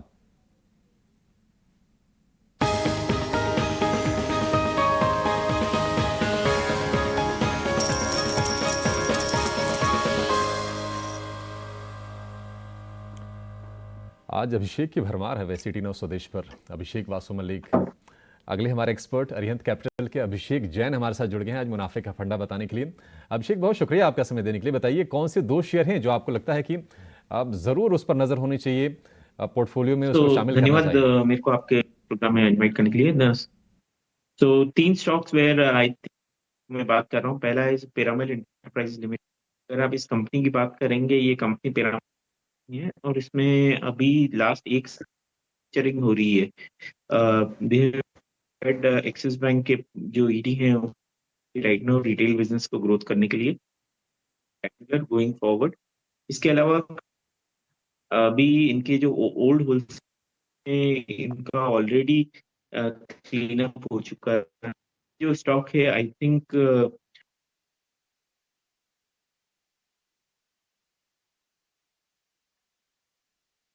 कुछ इशू है क्या? म्यूट पे आप चले गए हैं क्या? जरा चेक कीजिएगा। अभिषेक, आप शायद म्यूट पे हैं। कोई ना कोई दिक्कत है, तो अभिषेक को फिर से कनेक्ट करने की कोशिश करेंगे। लेकिन उनके जो शेयर्स हैं, अभिषेक ने बोला कि उनके पास 3 शेयर हैं। इन 3 शेयरों को आपके सामने रख देते हैं जो उन्होंने हमसे शेयर किए हैं। पिरामिड एंटरप्राइजेज लगातार हम देख रहे हैं कि ये शेयर फोकस में बना हुआ है। इसके लिए टारगेट है वो है 2200 का, वो भी बहुत ज़्यादा समय नहीं, मतलब अभी 963 पर ये ट्रेड कर रहा है और यहाँ से दोगुने से ज़्यादा होने के लिए आपको 15 महीने का, 1.25 साल का समय देना होगा। ओरिएंट सीमेंट, हम देख रहे हैं कि सीमेंट स्टॉक्स लगातार फोकस में हैं और कहीं ना कहीं कंसोलिडेशन की शुरुआत हो गई, जिस तरह से अंबुजा ने टेक ओवर किया है सांघे इंडस्ट्रीज़ का।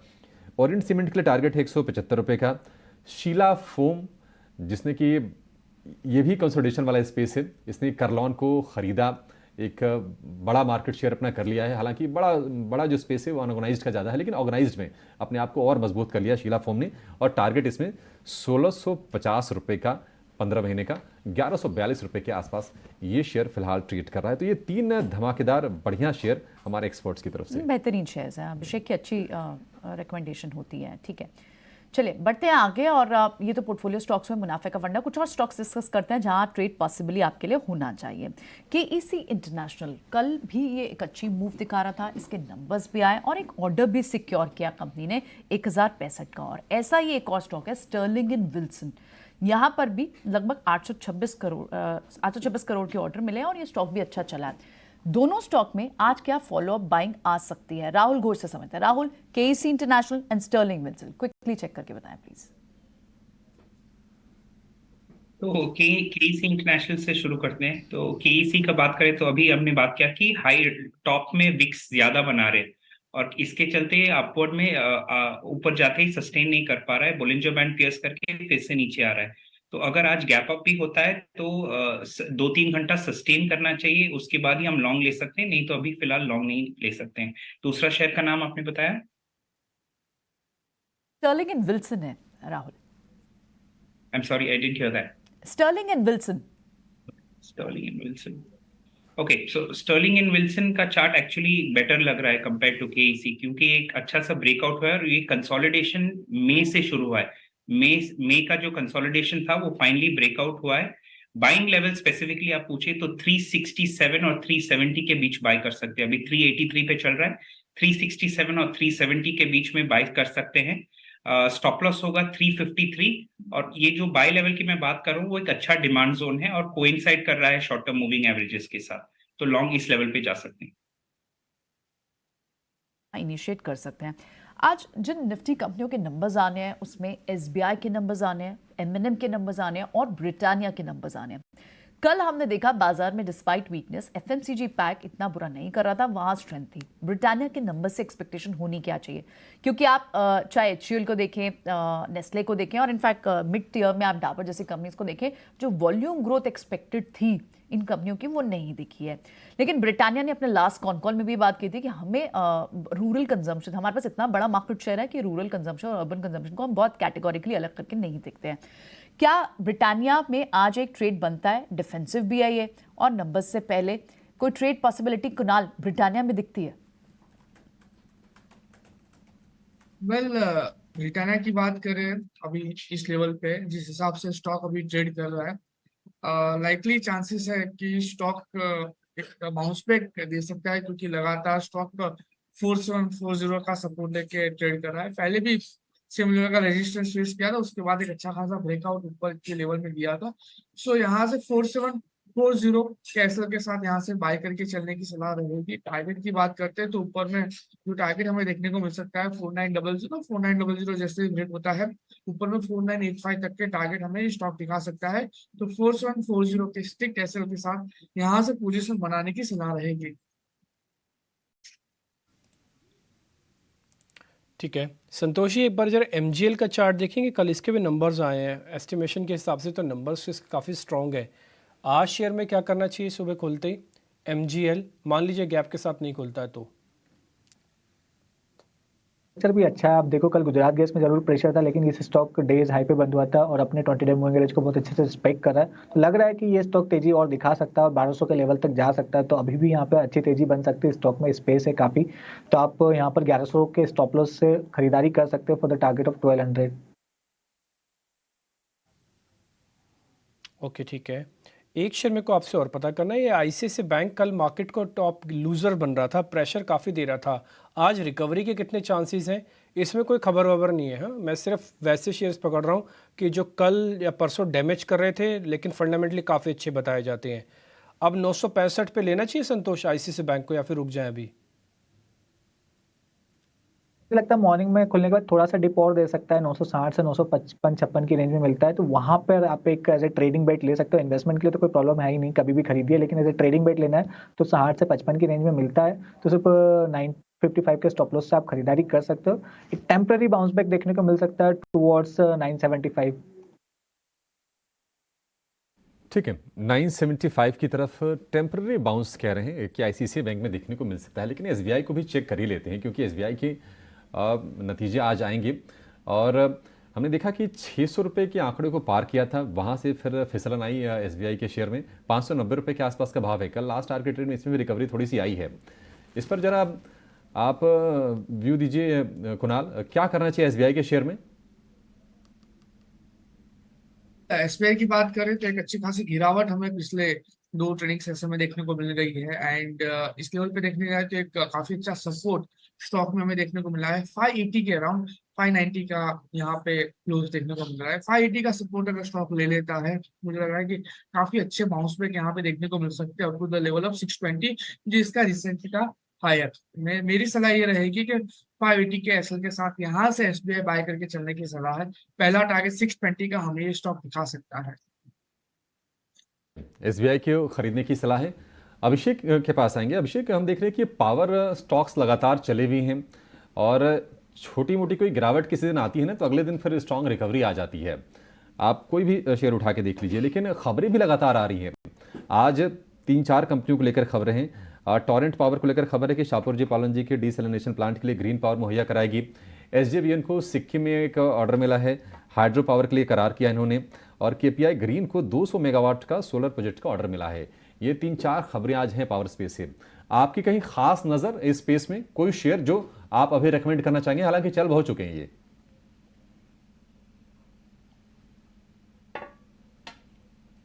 अभिषेक जी। पावर स्पेस में मुझे तो लगता है कि पूरा स्पेस इंटरेस्टिंग है, स्पेशली अगर आप देखें तो जो जेनरेटिंग कंपनीज है, एनटीपीसी, टाटा पावर जैसी कंपनीज हैं, और एकदम उल्टी तरफ स्पेक्ट्रम के जो स्मार्ट मीटर्स वाले प्लेयर्स हैं, जैसे जीनस हो गया, एचपीएल इलेक्ट्रिक, तो ये दोनों एंड जो है ये मुझे काफी अच्छा लगता है। ओके, ठीक है, तो ये तो रहे पावर स्टॉक्स पर बात, लेकिन कुछ और स्टॉक्स भी ले लेते हैं जहां पर अच्छे ट्रेड्स पॉसिबिलिटी दिखती है। इनफैक्ट कुछ बोरा भी पैनल पर जुड़ गए हैं, आई उनसे भी उनके ट्रेड रिकमेंडेशन समझते हैं, फिर उसके बाद कुछ और दूसरे स्टॉक्स को भी डिस्कस करेंगे। मॉर्निंग कुछ बताएं आपकी आज की रिकमेंडेशंस। यहाँ Priyanka, first of very good morning to you, सारे पैनलिस्ट और सारे दर्शकों को भी वेरी गुड मॉर्निंग। एक क्विक मैं बता दूं ऑन द इंडिसेस। देखिए, कल हमने डिस्कस किया था 19300 का एक सपोर्ट जोन है निफ्टी का। इंडिसेस को छोड़ दें, स्टॉक्स पे ध्यान रखें। कल एग्जैक्टली वैसा ही प्ले आउट होते हुए नजर आया है। हमारी एडवाइजरी में भी हमने एग्जैक्टली यही चीज क्लाइंट्स को कही थी। आप देखिए, कल और परसों के मार्केट में एक जो मेजर डिफरेंस था वो ये था कि परसों के मार्केट में स्टॉक्स और इंडेक्स दोनों में ही शार्प क्रैक्स आए थे। कल के मार्केट में इंडेक्स में क्रैक्स देखने मिले थे, but there was a whole host of stocks जिसमें अच्छा खासा एक अपसाइड हमें देखने मिला था, बाइंग इंटरेस्ट देखने मिला था। और अगर मैं देखूं तो लास्ट में जाते जाते लास्ट के 1 घंटे में निफ्टी ने आवरली चार्ट से पॉजिटिव आरएसआई डाइवर्जेंस दिया है। All in all the point is कि हो सकता है कि ये जो फॉल है ये एटलीस्ट नियर टर्म के लिए थम जाए। हो सकता है हम आज एक रिकवरी देखें। So it will not be a bad idea to buy this dip. Immediately ना करें, मे बी मार्केट को 15 मिनट सेटल होने दे। बट आई थिंक 19300 के स्टॉप लॉस से यहाँ से आप निफ्टी बाय कर सकते हैं। मेरे लिए यहाँ पे 19550 19650 के जो लेवल्स हैं ये टारगेट रहेगा। बैंक निफ्टी सिमिलर व्यू, 44100 का सपोर्ट जोन, 45200 ये जो है ये आपके लिए as a resistance zone act करेगा। अब जहां तक स्टॉक स्पेसिफिक एक्शन की बात है, 2 पिक है मेरे, एक कैश से है और एक डेरिवेटिव सेगमेंट से है। कैश सेगमेंट से अपार इंडस्ट्रीज, देखिए ये एक ऐसा स्टॉक है जिसमें मैं एक्चुअली डिप की वेट कर रहा था कि कहीं डिप मिले तो मैं बाय करूं। यहाँ पे आप देखिए अच्छा खासा अप ट्रेंड चल रहा था। मार्केट के चलते हमें 3900 के लेवल से स्टॉक में डिप मिला है। स्टॉक ने बहुत ही बखूबी पिछले 2 दिन से अपने 20 डे मूविंग एवरेज पे सपोर्ट लिया है। कल पॉजिटिव क्लोजिंग दी है इन सच अ नेगेटिव मार्केट, तो ये एक बाइंग कैंडिडेट होना चाहिए आपके लिए। 3725 ये आपका पहला टारगेट रहेगा, 3800 ये आपका दूसरा टारगेट रहेगा ट्रेडिंग के लिहाज से। 3580 इसको स्टॉप लॉस बना के चलें। दूसरा जो मेरा पिक है that is Grasim, very similar structure, 20 day moving average के करीब डे लो बनाया था, बट एक अच्छा रिबाउंड दिया है स्टॉक ने। यहाँ पे आप फ्रेश बाइंग इनिशिएट कर सकते हैं 1860 और 1890 के टारगेट्स के लिए। 1800 का जो लेवल है ये आपके लिए as a stop loss act करेगा। And as a standard disclaimer, ये स्टॉक्स जो है हमने हमारे एडवाइजरी क्लाइंट्स के साथ डिस्कस किए हैं।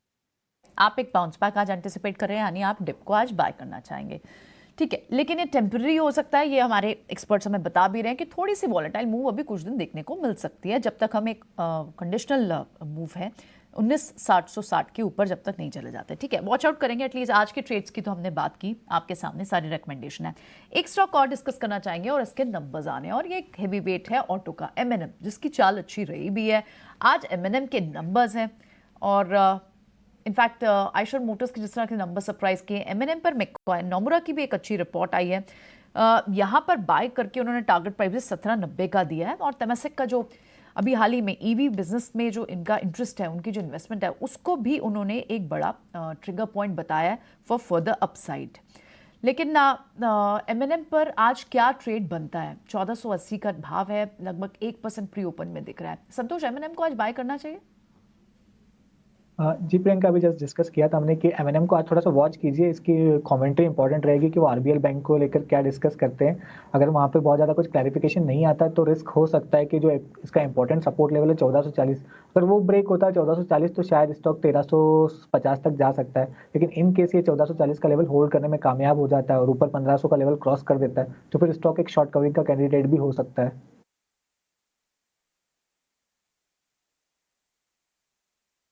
लेकिन एक और स्टॉक जिस पर प्रेशर क्या फर्दर दिख सकता है और ये कंप्लीटली ऑफ रडार भी दिख रहा है, वो है नायका का स्टॉक। नायका में मैक्वायरी की भी एक रिपोर्ट आई है। अभिषेक से क्विकली लेते हैं इस पर व्यू।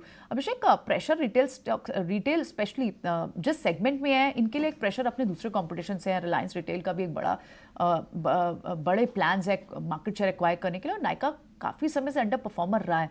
इस रिपोर्ट पर आपका क्या व्यू बन रहा है? फर्दर प्रेशर होगा स्टॉक पर?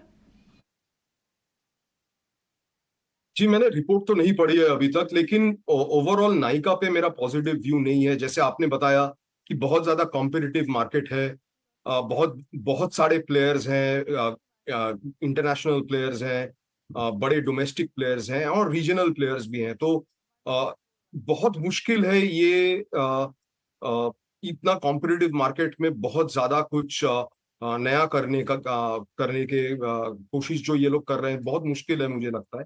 और जहां तक मुझे याद है, आई थिंक 1-2 दिन पहले मैं एक रिपोर्ट पढ़ रहा था कि काफी सारे सीनियर पोजीशंस के लोग रिजाइन किए हैं शायद 1-2 दिन में।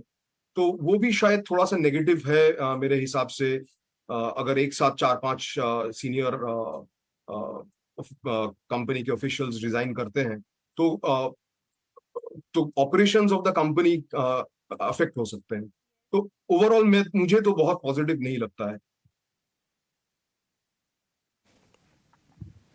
ठीक है, अब थोड़ा और आगे बढ़ते हैं। एक्शन स्टॉक्स आपका इंतजार कर रहे हैं, फटाफट से वो समझ लेते हैं। पूजा बताएं एक्शन स्टॉक्स आज के। सबसे पहले जोमेटो पर नजर रखिए। यहाँ पर मैनेजमेंट की तरफ से बयान आ रहा है कि फूड डिलीवरी डिमांड में स्लोडाउन खत्म हुआ है।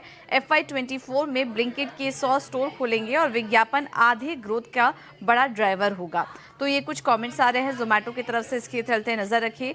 और इसके अलावा काफ़ी सारी कंपनियों को ऑर्डर मिलने की भी खबर आई है। स्टर्लिंग एंड विल्सन को करीब 826 करोड़ का ऑर्डर मिला है FY24 के पहले ही क्वार्टर में। केसी इंटरनेशनल भी फोकस रहेगा, कंपनी ने 1065 करोड़ के नए ऑर्डर मिले हैं। KPI ग्रीन को भी गुजरात ऊर्जा विकास निगम से करीब 200 मेगावाट के लिए ऑर्डर मिला है। और आखिर में बात करते हैं पेटीएम की। यहाँ पर स्ट्रॉन्ग ऑपरेशनल अपडेट आ रहे हैं। मर्चेंट पेमेंट वॉल्यूम्स में अगर देखेंगे तो करीब 40% की ग्रोथ कंपनी ने दर्ज की है। तो ये आपके कुछ स्टॉक्स हैं जो आज एक्शन में रहने वाले हैं। इन सभी स्टॉक्स पे हम चर्चा ज़रूर करेंगे ही, और कुछ पे कर भी चुके हैं। और आगे आपको कुछ एक अहम खबरें के बारे में भी आपको जानकारी दे देते हैं। प्रकाश इस बीच हमारे साथ जुड़ रहे हैं, पहले उनसे ज़रा कनेक्ट करते हैं। और जी एंटरटेनमेंट के रिगार्डिंग एक अहम खबर है। और अंकुर भी हमारे साथ जुड़ रहे हैं, वो हमको सेबी वाला एंगल बताएंगे जी के अंदर, जो अगेंस्ट जी के अंदर चल रहा है। इसलिए दोनों रिपोर्टर्स को पहले कनेक्ट करते हैं और प्रकाश से समझते हैं कि कॉर्पोरेट अफेयर मंत्रालय से क्या खबर है। प्रकाश, गुड मॉर्निंग, जरा बताएं आप।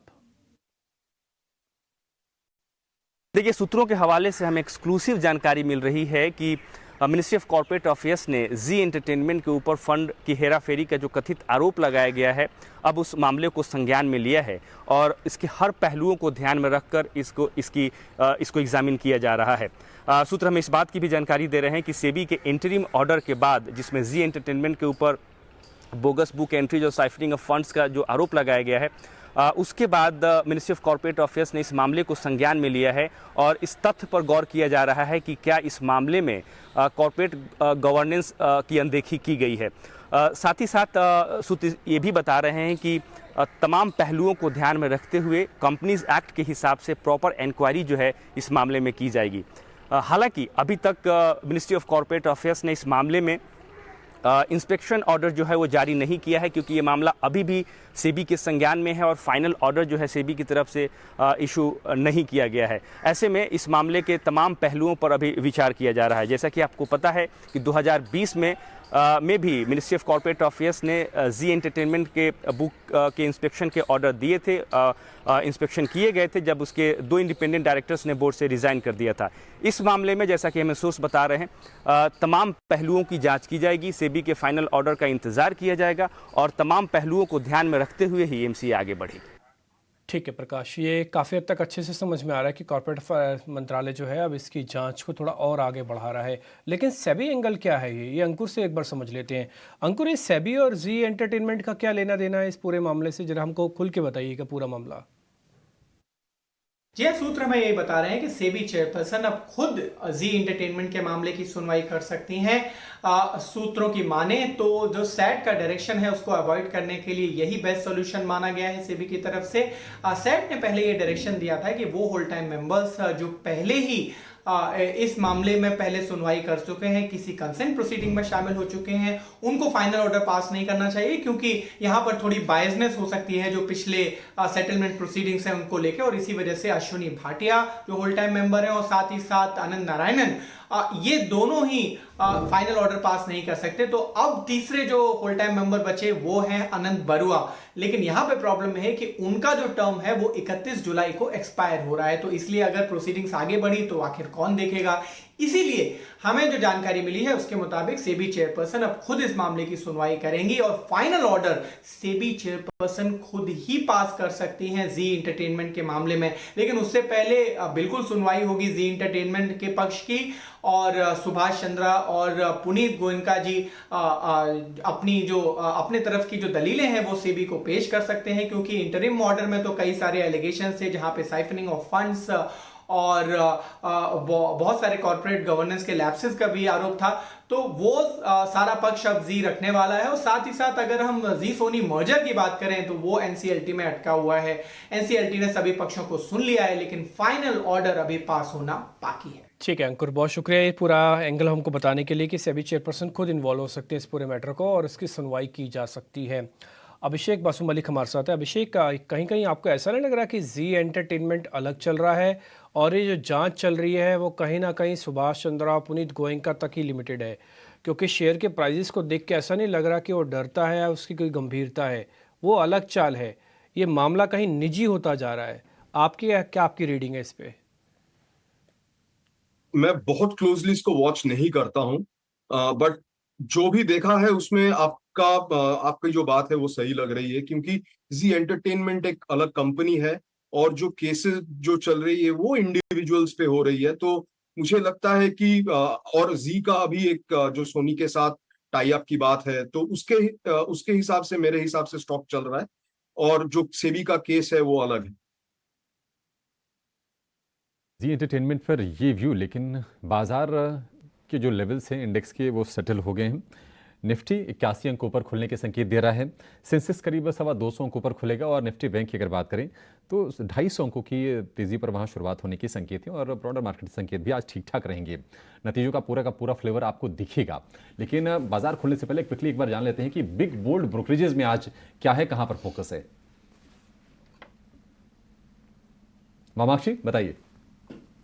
बोल्ड ब्रोकरेज है जोमेटो के ऊपर। काफ़ी सारे ब्रोकरेजेस का कहना है कि ग्रोथ और प्रॉफिट जो कंपनी ने रिपोर्ट किए हैं वो टाइम से पहले रिपोर्ट किए हैं। फूड डिलीवरी कारोबार में काफ़ी मजबूत ग्रोथ दिखाई दी है और इनफैक्ट यहाँ पर उनके प्रॉफिट्स भी बढ़ते हुए नजर आ रहे हैं। ब्लिंकिट ने ऑलरेडी सीएम लेवल पर ब्रेक इवन अचीव कर लिया है और एडजस्टेड ईबिटा लेवल पर ब्रेक इवन टारगेट कर रहे हैं अगले 4 क्वार्टर में। तो ओवरऑल अगर हम देखें ब्रोकरेजेस काफ़ी पॉजिटिव नजर आ रहे हैं। CLSA ने अपनी खरीदारी की राय को बरकरार रखा। JP मॉर्गन की तरफ से भी ओवरवेट की राय आ रही है और इंपॉर्टेंट टू नोट कि दोनों ही ब्रोकरेज हाउसेज ने अपने टारगेट प्राइस को बढ़ाया है। मेट्रो पर ये भी और CLSA बुलिश है 105 के लक्ष्य। JP मॉर्गन की बात करें तो 100 के लक्ष्य। अच्छी चीज़। कल हमने देखा था कि नतीजों में थोड़े सुधार के संकेत देखे थे, लेकिन ऑपरेटिंग मुनाफे की बात करें तो वहाँ पर थोड़े से भी कंसर्न्स हैं। लेकिन आपने देखा था कि 2 करोड़ रुपए का ही सही मुनाफा तो पोस्ट किया था कंपनी ने। तो कल की तेज़ी 2% की और आज की 2.5-3% की जोड़ दीजिए तो 90 रुपये के आसपास के भाव अब हो गए हैं। 4-5% तेज़ी 2 दिनों के सत्र में। करीब 50 सेकंड के आसपास का समय रह गया बाजार खुलने में और शुरुआत आज अच्छी होगी। डिम्पी के पास चलते हैं और जरा पूरा का पूरा ओपनिंग सेटअप देखते हैं, कहां पर आज चौके छक्के लगते हैं, कहां निराशा होती है। डिम्पी।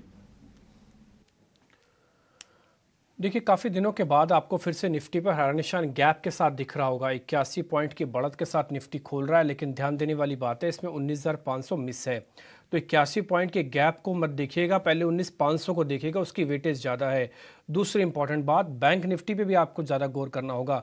देखिए 2 दिन का अनवाइंडिंग का प्रेशर झेला हुआ है उसने, तो अगर बैंक निफ्टी रुका तो उसका आपको पता है बीटा थोड़ा हाई है, वो चल सकता है। उसमें भी कोटक, SBI, HDFC, इन तीनों पे आपको ज़्यादा ध्यान रखना है। निफ्टी बैंक अपनी स्क्रीन पर आप देख पा रहे हैं, इसमें भी एक ही चीज़ की मिस है, वह 44,800 जो पहले सपोर्ट था अभी रेजिस्टेंस का काम कर रहा है। अब भी एडवांस डिक्लाइन एक बार हम चेक कर लेंगे।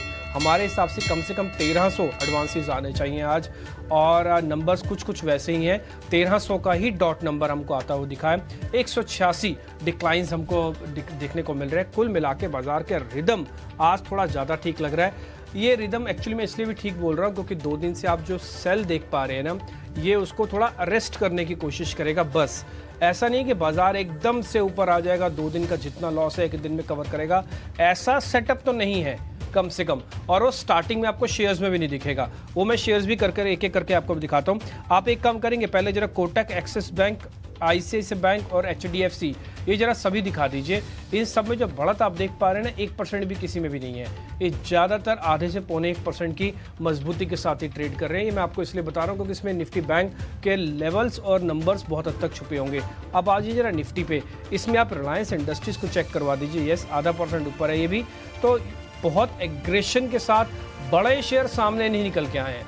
आज भी आपको डिफेंसिव का बोलबाला दिखेगा। एक बार आप दिखा सकते हैं सिप्ला, एक बार आप दिखाइए नंबर्स वाला आइशर मोटर्स, यहाँ पर आपको थोड़ा बहुत मूवमेंट होगा। रेडिको खैतान के भी नंबर्स आए थे तो यहाँ पे एक मूवमेंट आपको देखने को मिलेगा। इसके अलावा वेदांता, MGL ये शेयर्स भी जरा दिखाइएगा। रेडिको खैतान करीब आधा % ऊपर, MGL के अंदर अच्छी बढ़त मिल सकती है। शुरुआत में कल की उसकी क्लोजिंग भी अच्छी थी। इसके अलावा वेदांता बिल्कुल नीचे आना चाहिए था। आज ग्रैन्युलस इंडिया पे जब उसके प्लांट को क्लीन चिट मिली है तो उसके बाद इस शेयर पे भी जरा चेक कीजिएगा कि यहाँ पे भी एक आपको पॉजिटिव ट्रेंड देखने को मिलेगा। 94 अंकों की बढ़त आ चुकी है। स्टिल अभी भी हम 19,500 से मिस में हैं। मैं फिर से बोल रहा हूँ 19,500 की इंपॉर्टेंस ज़्यादा है बजाय नंबर्स के कि 90 पॉइंट ऊपर हैं, 88 पॉइंट ऊपर हैं। 1500 शेयर इस समय आपको तेज़ी के साथ दिख रहे होंगे। मैं जल्दी से आपको कुछ और बड़े शेयर्स दिखा देता हूँ। हिंडाल्को, एक्सिस बैंक, कोल इंडिया, शुरुआत में ये सारे शेयर्स हैं। सिप्ला भी है, आइशर मोटर भी है, SBI लाइफ और HDFC लाइफ भी है।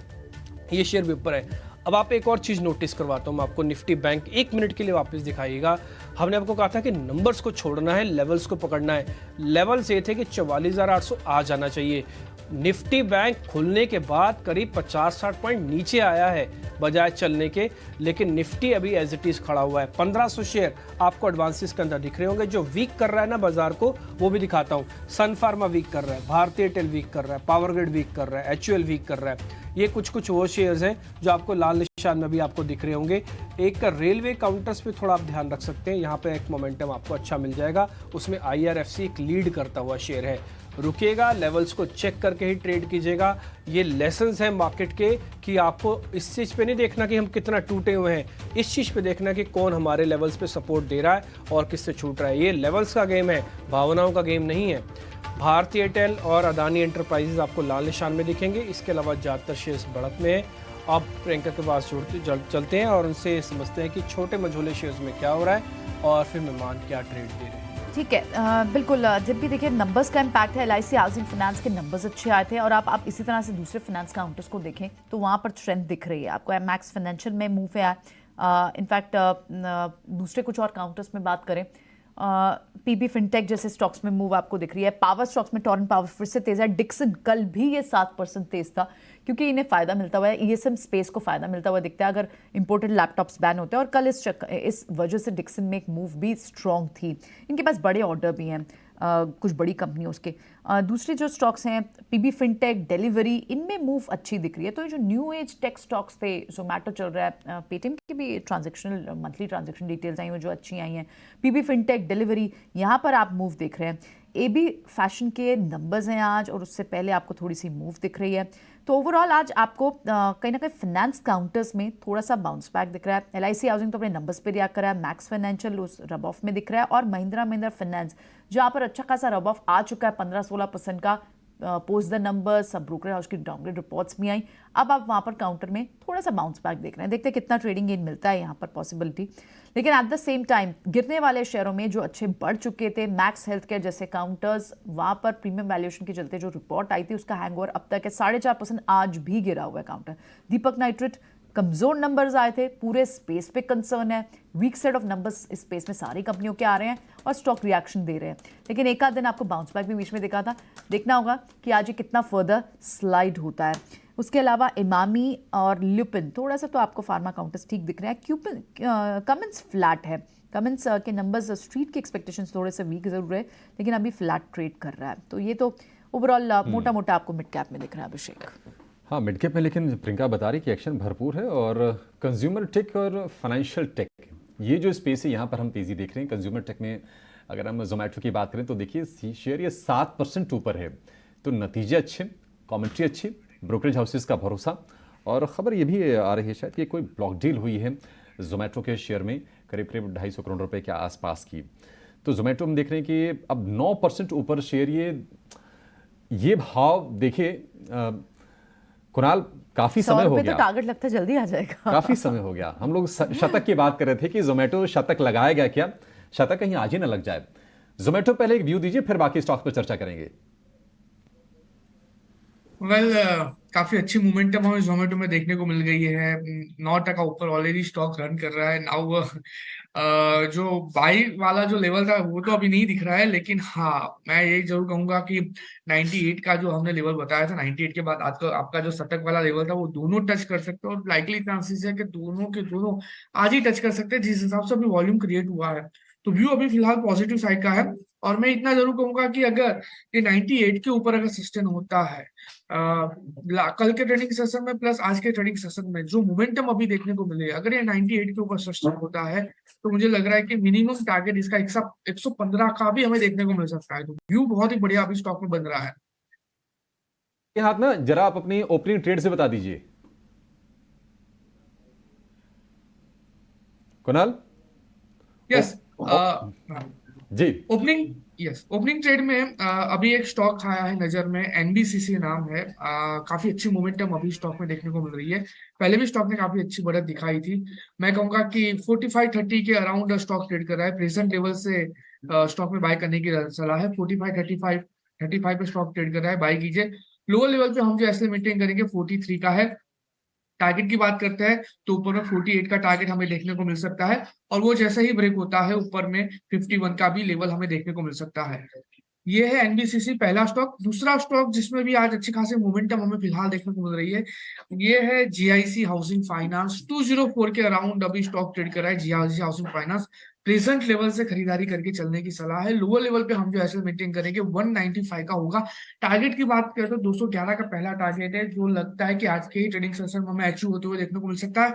और ये जैसे ही ब्रेक होगा ऊपर में हमें 222 तक से भी लेवल ये स्टॉक दिखा सकता है, यानी कि 9% तक की भी मोमेंटम हमें स्टॉक दिखाने में सक्षम है। तो जीआईसी हाउसिंग फाइनेंस 195 के एसएल के साथ बाय कीजिए। ठीक है, जोमेटो पर ये ब्लॉक डील हुई है करीब 2.5 करोड़ शेयरों के, और इक्विटी के हिसाब से 0.3% इक्विटी के सौदे हैं। कोई भी शेयर जब एक्सट्रीम वीक होगा या कुछ छोटे समय में एक्सट्रीमली थोड़ा ऊपर चल जाएगा, ये ब्लॉक डील्स आपको टिपिकली होते हुए देखेंगे, क्योंकि बड़े चंक आते और जाते हैं उस केस के अंदर, वो बड़ा पैसा बना के निकलते हैं या फिर बड़े पैसा बनाने के लिए आते हैं। आपको ध्यान होगा 40-44 पे भी ऐसी 3-4 बड़ी ब्लॉक डील्स जोमेटो पे लगी थी, पैसा ऑलमोस्ट डबल है। तो इसलिए कोई ब्लॉक डील लग जाए 2 करोड़ शेयरों के तो कोई हैरानी नहीं होती है। और ये बहुत पुरानी बात नहीं बता रहा मैं आपको, करीब 4-5 महीने पुरानी बात बता रहा हूँ। आपको चार्ट से भी क्लियर हो जाएगा। 6 महीने का चार्ट एक बार ज़रा जोमेटो पे लेके आइए तो आपको पता लगेगा। दूसरा एक पॉइंट है, एक शेयर है डाबर का, ये आपको दिखेगा 1 महीने का चार्ट। अब 6 महीने का भी जरा दिखाइए। 6 महीने का चार्ट 45 रुपीज़, 48 पे ब्लॉक डील्स लगी थी, 45-48 रुपये बन गए, पूरे पैसे आ गए, डबल हो गया शेयर। तो इसलिए ब्लॉक लग जाए 2 करोड़ शेयरों का कोई हैरानी नहीं। दूसरा शेयर मैं आपको डाबर का बारे में बता रहा था। कल आप ट्रेंड होते हुए देख रहे होंगे डाबर हनी को। हनी एक ऐसी चीज़ बन गई जिसको लेकर, प्योरिटी को लेकर ऐसा ही है जैसे मतलब आप उसको सीधी नहीं कर सकते। जब भी कोई खबर आती है शेयर का एक झटका लगता है, लेकिन उसके बाद बाउंस बैक कुछ ऐसा आता है जैसे आज डाबर पे देखने को मिल रहा है। 5.5% ऊपर है। संतोष जी, डाबर मेरी तरफ से मैं आपसे पूछ रहा हूँ, और आप अपने 2 शेयर्स भी बता दीजिएगा ओपनिंग वाले जो आपने नोटिस किए हैं। यस, एक तो डाबर का स्ट्रक्चर अच्छा है, एफएमसीजी स्टॉक्स बजिंग है, तो डाबर का उन्होंने अपने 200 दिन के मूविंग एवरेज से बाउंस बैक किया है। ऊपर में जो इमीडिएट एक हर्डल जरूर आ रहा है 597 से 600 के बीच में, तो वहां पे थोड़ा बहुत रुक सकता है, लेकिन अगर ये 600 के ऊपर टिकने में कामयाब हो जाता है तो आज इसमें बड़ी तेजी बन सकती है। तो मेरी नजर रहेगी 600 के लेवल पर। नीचे इसमें 580 एक अच्छा सपोर्ट रहेगा। सेम स्पेस से मेरा काउंटर है कोलपाल। इस स्टॉक में हमने एक बीच में बड़ी तेजी देखी थी, छोटा पुल बैक आया, 10 डे मूविंग एवरेज पे सपोर्ट लिया और अब फिर से तेजी दिखा रहा है। तो मेरी नजर कोलपाल पे रहेगी, यहाँ पे खरीदारी करना चाहिए। आप 2020 का स्टॉप लॉस मेंटेन करके चलिए।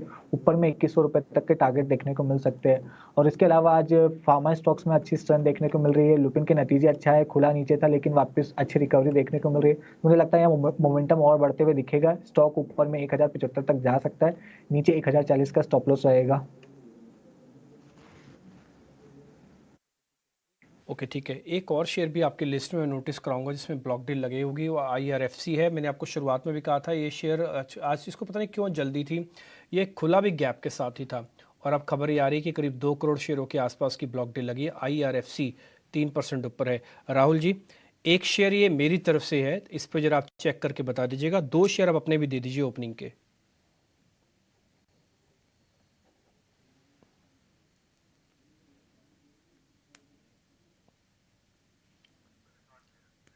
ओह ठीक है, राहुल जी से बात नहीं हो पाएगी। कुणाल जी आप अपने शेयर्स बताएंगे? वेल डिम्पी जी, मैंने ऑलरेडी 2 स्टॉक बताए हैं, एनबीसीसी और जीआईसी हाउसिंग फाइनेंस। लेवल एक बार वापस रिपीट कर देता हूँ। जीआईसी हाउसिंग फाइनेंस 195 के एसएल के साथ बाय करना है। 211 और 222 का 2 टारगेट है। दूसरा है एनबीसीसी 43 के एसएल के साथ बाय करके चलने की सलाह है। 48 का पहला टारगेट, वो जैसे ब्रेक होता है 51 का दूसरा टारगेट हमें देखने को मिल सकता है। ओके ठीक है, ऑल राइट। तो ये तो ओपनिंग ट्रेड्स रहे। एक बार कुछ से भी समझ लेते हैं उनके ओपनिंग ट्रेड क्या है। कुछ बताएं, आपने क्या फिगर आउट किया? सो वेल बहुत से स्टॉक्स में हम एक अच्छा खासा रिबाउंड देख रहे हैं। जो 2 स्टॉक्स मेरे रेडार पे आ रहे हैं, that is Rainbow Children's Medicare. इस स्टॉक ने एक अच्छा खासा जंप दिया था कल फ्रॉम द डेज लो। आज जो वो मोमेंटम है वो हमें यहाँ पे अच्छे से कंटिन्यू होता हुआ नजर आ रहा है। तो रेनबो चिल्ड्रंस जो है ये आप बाय कर सकते हैं। यहाँ पे नियर टर्म के हिसाब से आपका जो टारगेट है, ये इसका रिसेंट हाई 1125 का जो लेवल है ये रहेगा। उसके बियॉन्ड 1155 का जो लेवल है वो आपके लिए सेकंड टारगेट एक्ट करेगा। स्टॉप लॉस आप यहाँ पे लेके चल सकते हैं 1060 के करीब। सो ये एक स्टॉक है जो अच्छे खासे मोमेंटम में चल रहा था, मार्केट के साथ जरा सा करेक्ट हुआ है, तो एक अच्छी बाइंग अपॉर्चुनिटी प्रेजेंट कर रहा है। एक सिमिलर स्टोरी है स्पार्क सन फार्मा एडवांस्ड रिसर्च। इस स्टॉक में भी वेरी सिमिलर स्टोरी। इस फॉल में भी स्टॉक ने अपने 20 डे मूविंग एवरेज को भी टेस्ट नहीं किया, which is showing the strength that this stock has. So यहाँ पे आप एक फ्रेश बाइंग इनिशिएट करके चलें। 250 ये आपका पहला टारगेट रहेगा। दूसरा टारगेट 265 का। स्टॉप लॉस जो है इसको आप 230 पे लेके चलें। जो इस मार्केट फॉल में स्टॉक ने रीसेंट लोस बनाए थे, तो वो लेवल स्टॉक होल्ड कर जाना चाहिए। So Spark and Rainbow Children's Medicare, ये 2 स्टॉक्स हैं जो मेरे रेडार पे रहेंगे from the buying perspective. 2 share Kush की तरफ से, स्पार्क और रेनबो चिल्ड्रन। ये कुश ने सुझाए हैं आपको ओपनिंग ट्रेड के तौर पर। लेकिन हम देख रहे हैं कि सिप्ला में जो तेजी है वो बढ़ रही है। सिप्ला का शेयर न सिर्फ 1200 रुपए के ऊपर निकला है, बल्कि अब ये 5% ऊपर ट्रेड कर रहा है, 5.25% ऊपर है। 1228 रुपए का भाव है। निश्चित तौर पर 52 हफ्ते का ऊपरी स्तर सिप्ला के लिए है। और हम चर्चा कर रहे थे कि सिप्ला में और सनफार्मा में प्राइस को लेकर एक तरह से कहीं ना कहीं हम कंपैरिजन कर रहे थे। लेकिन सिप्ला में खबर ये भी है कि इसमें प्रोमोटर की पूरी हिस्सेदारी ब्लैकस्टोन ले सकता है। करीब 33% के आसपास का स्टेक है, वो लेगा। उसके बाद उनको 26% के लिए ओपन ऑफर भी लाना होगा। ऐसी सूत्रों के हवाले से खबरें, ऐसी रिपोर्ट्स हैं। सिप्ला क्या करना है संतोष इस लेवल से? अभी भी आपको लगती है कि स्टीम होगी इसमें? यस, मुझे लगता है मोमेंटम जारी रहेगा। इसने 5 दिन कंसोलिडेशन दिखाया और अब फिर से फ्रेश मोमेंटम दिखा रहा है। लग रहा है कि ये तेजी जारी रहेगी। ऊपर में शायद ये स्टॉक 1325 रुपये तक के लेवल दिखा सकता है, जो करंट लेवल से 100 रुपये ऊपर है। तो यहाँ पर भी आप खरीदारी कर सकते हो, और आपके पास ऑलरेडी है तो आप पोजीशन को होल्ड करिए। अब अपना स्टॉप लॉस आप 1180 पर ट्रेल कर लीजिए। ठीक है, सिप्ला को लेकर ये भी। लेकिन आज हम देख रहे हैं कि जो न्यू एज टेक्नोलॉजी स्टॉक्स हैं, आप तमाम ऐसे स्टॉक्स होंगे जहां पर आपको, अगर आप निवेशक हैं तो आपको नुकसान भी हो रहा होगा। लेकिन जोमेटो के साथ साथ भी फिनटेक ऊपर है, नायका में हम तेज़ी देख रहे हैं, कार्ट्रेड के शेयर में तेज़ी देख रहे हैं। सारे के सारे शेयर आज ऊपर ट्रेड कर रहे हैं। लेकिन नतीजे जहां पर अच्छा है वहां पर बहुत अच्छी रौनक है। LIC हाउसिंग फाइनेंस के नतीजे दमदार आए थे और शेयर में हम 5.5% के आसपास की तेज़ी देख रहे हैं। LIC हाउसिंग 416 रुपये का भाव हो गया, आज 400 के आंकड़ों को भी पार कर लिया है। कुणाल, कितना बड़ा ट्रिगर है ये? LIC हाउसिंग में आप कहां तक की रैली देख रहे हैं? वेल काफी अच्छी मोमेंटम LIC हाउसिंग फाइनेंस में हमें रिसेंट डेज में देखने को मिली है। 415 के पास अभी स्टॉक ट्रेड कर रहा है। एंड मैं कहूंगा कि प्रेजेंट लेवल से खरीदारी करके चलने की सलाह रहेगी। नीचे 390 का ऐसा आएगा। नाउ अगर मैं टारगेट की बात करूं तो एक इमीडिएट रेजिस्टेंस हर्डल आ रहा है स्टॉक में 428 का। 428 जैसे ही क्रॉस होता है ये स्टॉक में हमें वन वे में ऊपर में 462 तक के टारगेट देखने को मिल सकते हैं। तो ये स्टॉक को प्रेजेंट लेवल से ही खरीदारी करके चलने की सलाह है 390 के एसएल के साथ। ठीक है।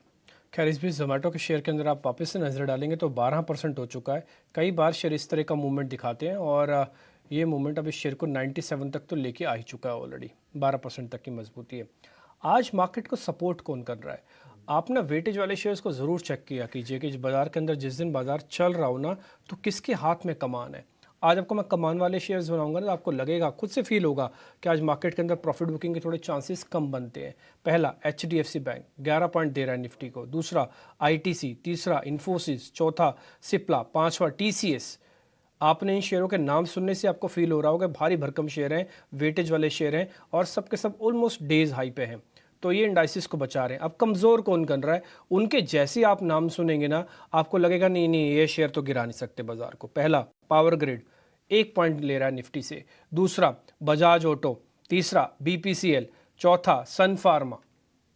तो ये कुछ एक अच्छा, एक पांचवा बता देता हूँ, HUL। ये ऐसे शेयर्स हैं जो बाजार को ज़्यादा गिराने की कैपेसिटी रखते अगर इसके अगेंस्ट में आप खड़े हो जाएं। लेकिन एक चीज़ मैं आपको फिर से नोटिस कराऊंगा, निफ्टी ने अभी भी 500 के लेवल को पार नहीं किया है। ये खुलने के बाद जो एक फोर्स होती है मार्केट की अपनी शॉर्ट कवरिंग की, वो फोर्स थोड़ी सी एब्सेंट है अभी भी। इसलिए आपको ज़्यादातर जो हमारे पैनल के एनालिस्ट हैं उनका ये मानना है कि ठीक ठीक है जी, इंडेक्स पे तो हम समझ लेंगे, आप स्टॉक्स पकड़ो। आप पकड़ो ना, जोमेटो 12% हो गया, ठीक, तो आप इंडाइसिस को थोड़ा छोड़ दो, इसको सेटल होने दो। ये अभी ये बड़ा पैसा बना के देने वाले मूड में नहीं है जहाँ पे जो लोग बाय करके बैठे हैं सिस्टम में इस समय। खैर आगे बढ़ते हैं, मेरे पास 1-2 शेयर और हैं, जरा मैं उसके बारे में पता कर लेता हूँ। टाटा कॉफ़ी आज क्या है, मूड में दिखता है आपको चलते हुए खुश? एक बार ज़रा चेक करेंगे टाटा कॉफ़ी को, चार्ट को देख के ऐसे लगेगा कि नहीं अभी नहीं चलने वाला, लेकिन अगर आप इसका 3-4 दिन के पैटर्न को जोड़ेंगे ना, तब आपको लगेगा कि हाँ ये शायद चल सकता है। जी हाँ टिम्पी, और एक पर्सनल बायस भी है मेरा कॉफी की तरफ, तो I think even that might play out, but that's on a lighter note. नहीं देखिए, आप सही कह रहे हैं, एक कंसोलिडेशन फेज था, उसका ब्रेकडाउन देखा था, बट आई थिंक जो ये ब्रेकडाउन आया है that is more to do with the market fall. उसके अलावा स्टॉक एक्चुअली माइल्ड ही सही बट एक अच्छे से अप ट्रेंड में आने की कोशिश कर रहा था। अब ये जो मार्केट का फॉल आया है ये स्टॉक को जो एक बेस फॉर्मेशन है उसी के करीब लेके चला गया था। तो करीब आप देखें तो 240 के जो लेवल्स हैं इसके आसपास 240 से 245 का जो जोन है, इसका सपोर्ट जोन भी है, उसी के आसपास स्टॉक ने थमा है और वहीं से एक रिबाउंड भी अटेम्प्ट कर रहा है। तो मैं कहूंगा कि हो सकता है थोड़ा सा पोजिशनल हो जाए ये बेट, लेकिन अगर आप इसमें बाइंग करना चाहें तो कर सकते हैं। जो ये डिप आया है ये एक अच्छी खासी एंट्री पॉइंट प्रेजेंट कर रहा है। स्टॉप लॉस आप यहाँ पे 240 का ही लेके चलें। पहला टारगेट मेरे लिए यहाँ पे 255 का है, दूसरा टारगेट जो है ये 265 का है। तो इन रेंज के लिए प्ले करें, but this is not the stock जिसमें आपको बहुत ज्यादा बड़े स्पाइक्स मिलेंगे। तो हो सकता है कि थोड़ा सा आपको कुछ दिनों के लिए इसको होल्ड करके चलना पड़े, बट ओवरऑल ट्रेजेक्टरी इसकी हमें अपवर्ड्स ही लग रही है। ओके ठीक है, डन। 1-2 शेयर और भी हैं जिस पे आप ध्यान रख सकते हैं। आप कई दिनों के बाद उनमें धीरे धीरे मूवमेंट आ रही है, उसमें से हिंडाल्को एक है। क्या हिंडाल्को आगे भी और चल सकता है? संतोष सर एक बार ज़रा देख के बताइएगा। आज CLSA की एक रिपोर्ट भी थी इस पे, हिंडाल्को पे, ये और चलेगा? ये 11-12 रुपये तो ठीक है सो है, क्योंकि आज थोड़ा स्पीड से ऊपर भी आ गया गैप के साथ ही। उसके बाद अब क्या होगा, 2.5% के बाद क्या होगा? पॉजिटिव ट्रिगर है। एक तो CLSA की रिपोर्ट है, नोवेलिस के नतीजे अच्छे आए हैं और फाइनल एक चाइना से भी कुछ पॉजिटिव कमेंट्री आई है। तो मुझे लगता है कि आज मेटल स्टॉक्स आउट परफॉर्म कर सकते हैं, जहां हिंडाल्को का चार्ट स्ट्रक्चर भी अच्छा है। ऊपर में लग रहा है कि शायद ये 480 के लेवल दिखा सकता है, तो आप खरीदारी कर सकते हो। आप अपना 460 रुपये का स्टॉप लॉस मेंटेन कीजिएगा। एक अच्छा रिट्रेसमेंट आपको IT स्टॉक्स में भी दिख रहा है, चाहे सारे लार्ज कैप IT हो, HCL tech, LTI, Mindtree, Wipro, tech Mahindra, TCS, सब में एक अच्छी मूव है। राहुल से एक बार समझ लेते हैं। राहुल, कोई स्टॉक आपके रडार पर आ रहा है ट्रेडिंग गेन्स के लिए? राहुल, अच्छा कुणाल है हमारे साथ। कुणाल, कोई ट्रेडिंग गेन्स के लिए IT के कुछ स्टॉक को प्लस करेंगे? वेल, IT के स्टॉक की बात करें तो एक काफी अच्छा स्टॉक है जिसमें एक अच्छी खासी मोमेंटम हमें कल के दिन में देखने को मिली है। नाम है डिक्सन। ऑलरेडी ये स्टॉक काफी अच्छा परफॉर्म कर चुका है कल के दिन में, लेकिन जिस हिसाब से ब्रेकआउट आया है, मैं ये कहूंगा कि ये स्टॉक में प्रेजेंट लेवल से खरीदारी करके चलना है तो चल सकते हैं। 4635 के अराउंड स्टॉक अभी ट्रेड कर रहा है। 4500 के एसएल के साथ हम यहाँ पे पोजीशन लॉन्ग करके चलेंगे। टारगेट की बात करें तो 4740 का पहला टारगेट होगा, वो जैसे ही ब्रेक होगा 4905 का दूसरा टारगेट भी हमें डिक्सन में देखने को मिल सकता है। तो डिक्सन टेक्नोलॉजीज यहाँ से बाय करके चलने की सलाह है। डिक्सन टेक को बाय करने की सलाह है। बड़ी मूव के बाद भी पॉसिबिलिटी और मूव की है। एक बार कुछ न्यू एज टेक स्टॉक्स थे, उनमें भी अच्छी मूव है। ये सारे वो स्पेस हैं जो जोमेटो के साथ गिरे भी बहुत थे for their own reasons, pass to profitability के कई रीजंस भी हैं। यहाँ पर भी PB फिनटेक हो, डिलीवरी हो, इनमें भी सब में अच्छी मूव है। क्या ये रब ऑफ दिख रहा है? एक बार संतोष से समझते हैं। संतोष, PB फिनटेक, डिलीवरी कहीं पर नजर होगी? पीबी फिनटेक की बात करें तो इसमें बीच में एक अच्छा मोमेंटम बना था स्टॉक, लेकिन फिर एक करेक्शन देखने को मिला, लेकिन फिर से आज एक मोमेंटम बनते हुए दिख रहा है। स्टॉक अपने 20 डे मूविंग एवरेज पे सपोर्ट लिया है और स्ट्रक्चर भी बुलिश है, लग रहा है कि ऊपर में ये 840 860 तक, 820 का पहला टारगेट है, 820 के ऊपर निकलता है तो 860 तक जा सकता है, तो यहाँ पर भी खरीदारी कर सकते हैं। इसके अलावा डिलीवरी की बात करें तो ये स्टॉक भी बॉटम आउट हुआ था, लेकिन यहाँ भी मोमेंटम लूज होते दिख रहा है, लेकिन एक बेस बिल्डिंग फॉर्मेशन में है स्टॉक, तो यहाँ पर लग रहा है कि शायद 385 एक अच्छे सपोर्ट का काम करेगा और स्टॉक जैसे ही 425 के लेवल के ऊपर निकलता है एक मोमेंटम देखने को मिल सकता है स्टॉक में 460 की ओर।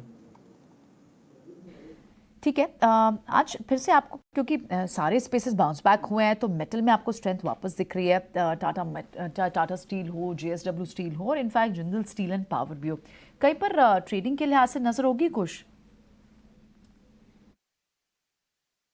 तो देखिए ऑल इन ऑल अगर मैं देखूं तो यहाँ पे एक थोड़ा सा प्रेशर तो डेफिनेटली इन स्टॉक्स में आते हुए हमें नजर आया है।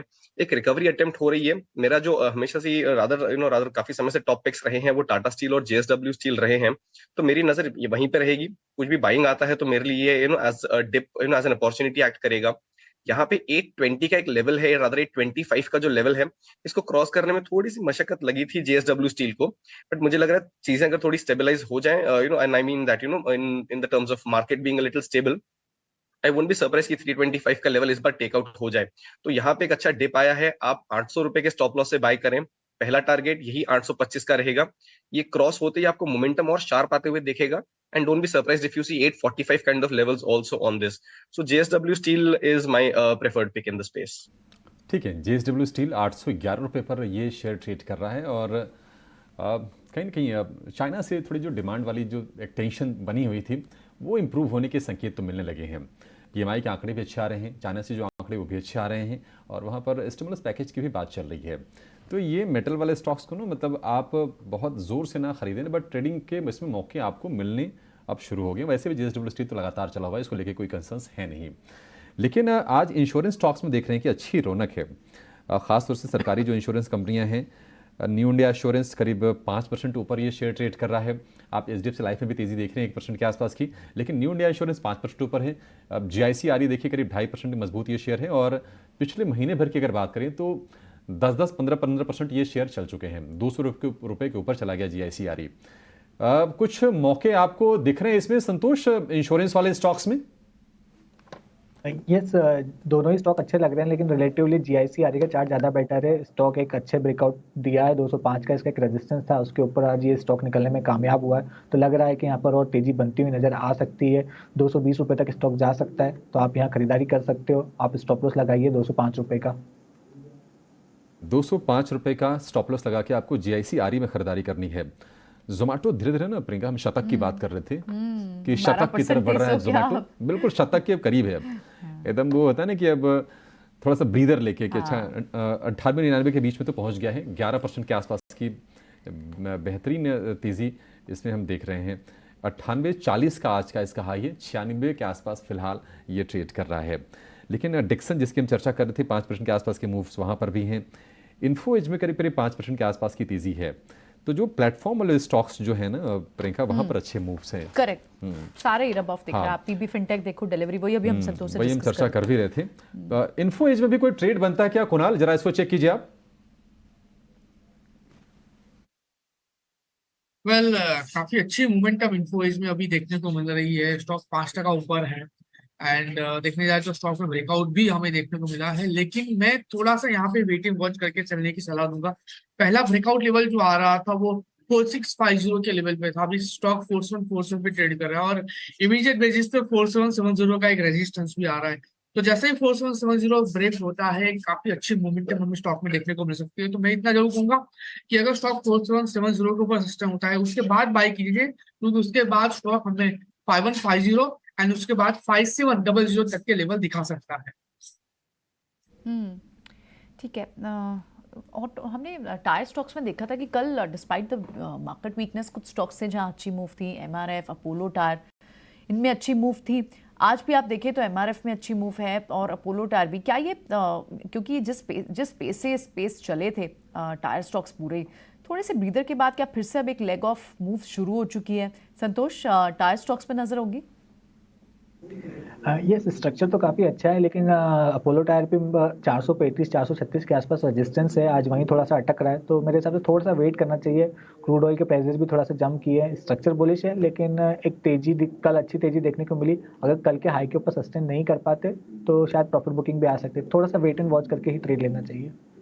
ये जब नंबर्स आए थे तो नंबर्स पर इतना बड़ा रिएक्शन नहीं था क्योंकि मार्केट में वीकनेस थी, लेकिन आज आप एफएमसीजी काउंटर्स में डाबर के स्टॉक को चाहे देखें, जो भी रूरल डिमांड से जुड़े हुए स्टॉक्स हैं, ज्योति लैब्स के काउंटर को देखें, वहाँ पर भी 3.25% तक की तेजी है। मैरिको में स्ट्रेंथ आपको दिखाई दे रही है, और कोलपाल जैसे वरुण बेवरेजेस तो आज इनफैक्ट शायद कुणाल ने दिया भी है, आज मूव बनी हुई है। आज एफएमसीजी स्पेस से कुणाल कोई और स्टॉक होगा? वरुण बेवरेजेस आप ही की पिक थी आई थिंक। एएस वीबीएल हमने दिया था ऊपर में 855 एंड 900 के टारगेट के लिए। अभी 831 के अराउंड स्टॉक ट्रेड कर रहा है, ऑलरेडी 1.1% की मूवमेंटम मिल चुकी है। इसके अलावा अगर मैं दूसरे स्टॉक की बात करूं जिसमें एक अच्छी खासी मूवमेंटम हमें आने वाले दिनों में देखने को मिल सकती है, मैं कहूंगा एक स्लो मूवर स्टॉक है हिंदुस्तान यूनिलीवर। स्टॉक देखने जाए तो अभी 2545 के अराउंड चल रहा है, 2545 के अराउंड चल रहा है, और एक काफी अच्छा सपोर्ट जोन यहाँ पे बन रहा है 2520 के अराउंड। पहला भी मल्टीपल बार इस लेवल का सपोर्ट लिया था, वहां से हमें बाउंस बैक भी देखने को मिला है, तो एक्चुअल हम यहाँ पे बाय करके चल सकते हैं 2520 के एसएल के साथ। टारगेट की बात करें तो ऊपर में हमें जो पहला टारगेट देखने को मिल सकता है वो 2600 है, और 2600 जैसे ही क्रॉस होगा 2640 तक के टारगेट हमें एक्चुअल दिखा सकता है, तो काफी अच्छा रिस्क रिवॉर्ड है। 2520 के एसएल के साथ हमें यहाँ से एक्चुअल बाय करके चलने की सलाह मिल रही है। ठीक है, 2640 तक के लक्ष्य एचयूएल के शेयर के लिए, ये कुणाल की राय। लेकिन बाजार बुल वर्सेस बेयर 11 बजे का इंतजार कीजिए, क्योंकि बाजार ने आज एक संकेत तो दे दिया कि थकावट बहुत ज़्यादा नहीं होगी, और थोड़ा सा हम ओवर रिएक्शन कहीं ना कहीं दे रहे थे। हालांकि बाजार बहुत चले थे तो थोड़ा सा एक ब्रीदर थी, कहीं ना कहीं प्रॉफिट टेकिंग का भी माहौल बन रहा था। लेकिन आज ये तस्वीर पूरी तरह से साफ हो जाएगी कि बाजार में बुल्स का पलड़ा भारी है या फिर बेयर्स का, क्योंकि आज 19,500 के आसपास तो आ गए, लेकिन अभी भी रिकॉर्ड ऊंचाई से 500 अंक हम पीछे जरूर हैं। तो क्या उसकी तरफ बाजार जाएगा या 1900 की तरफ का भी एक ट्रिगर दबेगा? आज थोड़ी सी रिलीफ बाइंग हम कह सकते हैं कि आज के सत्र में आप देख रहे हैं 72 अंक ऊपर है निफ्टी, लेकिन 19,500 जिस लेवल की बात हो रही थी, क्योंकि डिम्पे ने ओपनिंग में यही कहा कि आप 19,500 को देखिए, वो देखना क्रूशियल है। वहां तक जाके बाजार ठिठक गया, और अब हम देख रहे हैं कि 71-72 अंकों के आसपास की बढ़त है, 19,450 के आसपास है। तो बुल वर्सेस बियर बाजार पर हम करेंगे 11 बजे, आप जरूर देखिएगा, आपको पूरी की पूरी स्थिति साफ कर देंगे। अंपायर की भूमिका में होंगे एक दिग्गज एक्सपर्ट, आपको उनसे परिचय करवाएंगे, लेकिन शो के दौरान ही। लेकिन हम देख रहे हैं कि तमाम ऐसे स्टॉक्स हैं जो आज बाजार को सपोर्ट देने का काम कर रहे हैं, और उसमें एक खेमा आईटी स्टॉक्स का भी है। टीसीएस, इन्फोसिस, टेक महिंद्रा 1 से 1.25% के आसपास की तेजी के साथ ये कारोबार कर रहे हैं। इनमें कहीं ट्रेड बन रहा है आपके हिसाब से कुछ? अभिषेक, यहाँ पे देखिए 2 स्टॉक्स मेरे रेडार पे हैं। पहला है इन्फोसिस, और देखिए इसका ना मैंने जिक्र किया था जो इसका रिजल्ट आया था उसके 1-2 दिन बाद, क्योंकि जो भी डैमेज होना था ऐसा लग रहा है कि रिजल्ट वाले दिन हो गया। स्टॉक ने 1300 के लेवल को होल्ड किया है, और वो दिन है और आज का दिन है, वहां से स्टॉक हल्के स्टेडी राइज में ही चल रहा है। And even if you factor market fall, stock actually 1300 के लेवल से यहाँ से भी 1375 के पास है, तो ऑलमोस्ट काफी अच्छा जंप दिखा चुका है 70-75 पॉइंट्स का। अभी अपने 20 डे मूविंग एवरेज के पास नॉक कर रहा है। मेरे हिसाब से यहाँ पे आपको बिल्कुल एक बाइंग ट्रेड जो है ये इनिशिएट करना चाहिए। अगर आप थोड़ा सा डीप स्टॉप लॉस लेके चलें तो 1340 के करीब अपना एक स्टॉप लॉस लेके चलें। पहला टारगेट मेरे लिए यहाँ पे 1425 का है। दूसरा जो इसने रिसेंट हाई बनाया था करीब 1475 के आसपास का, वो लेवल का रहेगा। और जो मेरा दूसरा पिक है इज समथिंग दैट जो लार्ज कैप स्पेस में मुझे अक्सर पसंद आता है, विच इज HCL टेक। ये स्टॉक भी बहुत ही सिमिलर पैटर्न है। यहाँ पे आप देखिए स्टॉक ने एक बहुत अच्छा खासा टाइम स्पेंड किया था विद इन दैट 1120 एंड 1100 का जो जोन है बिफोर ब्रेकिंग आउट 3 सेशंस और 4 सेशंस अगो। स्टॉक 20 डे मूविंग एवरेज के ऊपर ट्रेड तो कर ही रहा है, अभी 50 डे मूविंग एवरेज के डोर्स पे भी नॉक कर रहा है। तो यहाँ पे अभी आप एक लॉन्ग पोजीशन लेना चाहें तो इनिशिएट कर सकते हैं। यहाँ पे 1120 जो ये सपोर्ट जोन है ये आपके लिए as a stop loss act करेगा। चाहे तो थोड़ा नीचे भी रख सकते हैं वॉलेटिलिटी को फैक्टर करते हुए, बट 1175 ये आपका पहला टारगेट है, 1200 ये आपका दूसरा टारगेट है।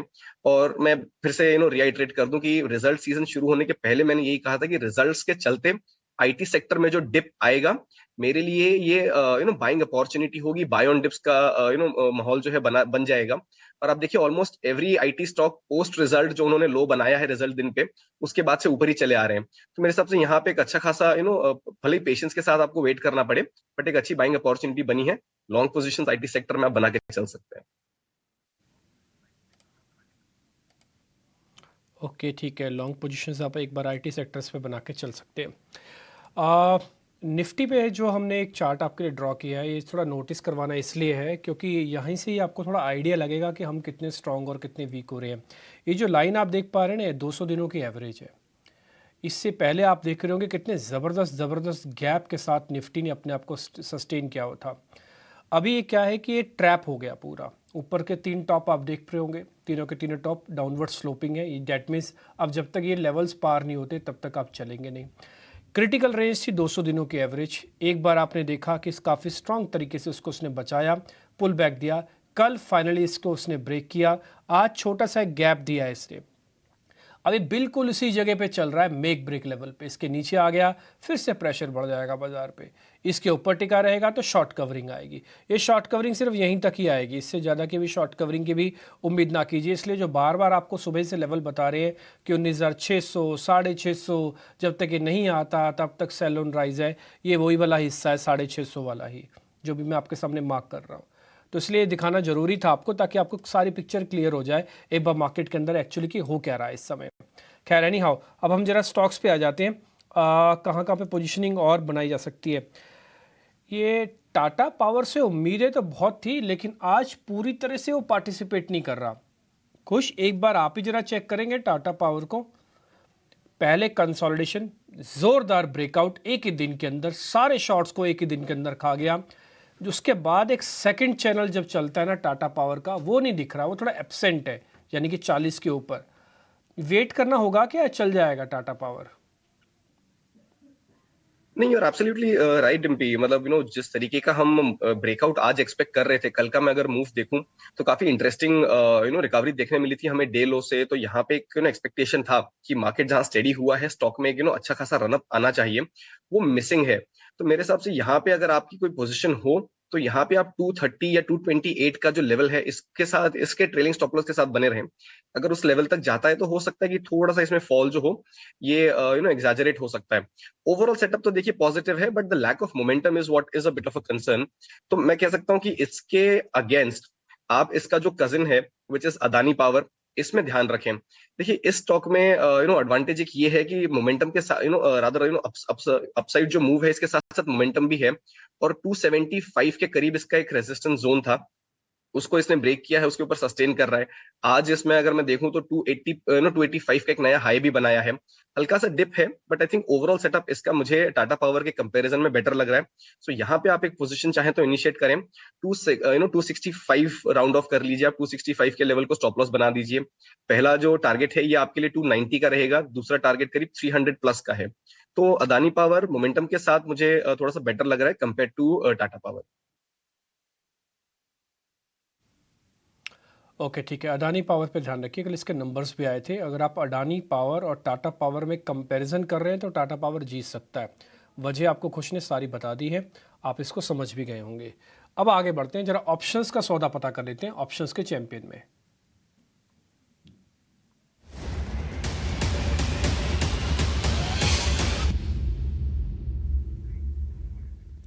नीलेश जैन है हमारे साथ। नीलेश जी गुड मॉर्निंग, क्या चुन रहे हैं आज, इंडेक्स को या फिर स्टॉक्स को?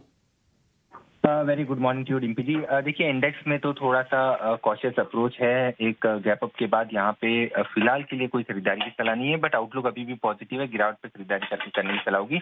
आज के लिए स्टॉक स्पेसिफिक फोकस है जुबिलेंट फूडवर्क। काफी लंबे समय बाद 200 एक्सपोनेंशियल मूविंग एवरेज के ऊपर निकला है और स्ट्रक्चर वाइज काफी पॉजिटिव है।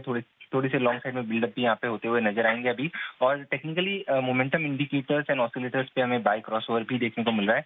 और काफी गिवन द फैक्ट दैट काफी लंबे समय से इस पर्टिकुलर काउंटर ने अंडर परफॉर्म किया है, अब ये जो पुल बैक है वो यहाँ से एक्सटेंड होता हुआ नजर आएगा। इसीलिए यहाँ पे 505 का call option, at the money का कॉल ऑप्शन जो लगभग 15-16 के रेंज में ट्रेड हो रहा है अभी, इसे खरीद के चलने की सलाह होगी। और यहाँ पे ऊपरी स्तरों पर 21-25 तक के लेवल्स हमें देखने को मिल सकते हैं। जो इमीडिएट टारगेट हम एक्सपेक्ट करके चल रहे हैं वो होगा 20 रुपीज का, उसके बाद 26 के सेकंड टारगेट होंगे। स्टॉप लॉस रखना होगा 11 रुपए का। अगर ये 14 to 15 के रेंज में आता है तो रिस्क एंड रिवॉर्ड काफी फेवरेबल होगा। तब थोड़ा सा पिछले कुछ एक मिनटों में एक स्पर्ट देखने को मिला है, इसीलिए ऑप्शंस के प्रीमियम थोड़े से बढ़ चुके हैं, बट मैं कहूँगा 14 to 15 के रेंज में इसे खरीदें। और अंडरलाइन में हम जुबिलेंट फूड को अगस्त सीरीज में 525 से 530 की ओर जाता हुआ देख रहे हैं, तो यहाँ पे जुबिलेंट फूड में 505 का कॉल ऑप्शन खरीदने की सलाह होगी। ठीक है, जुबिलेंट फूड ऑलरेडी हम तेजी देख रहे हैं 3% के आसपास की, लेकिन 505 वाली कॉल खरीदनी है आपको।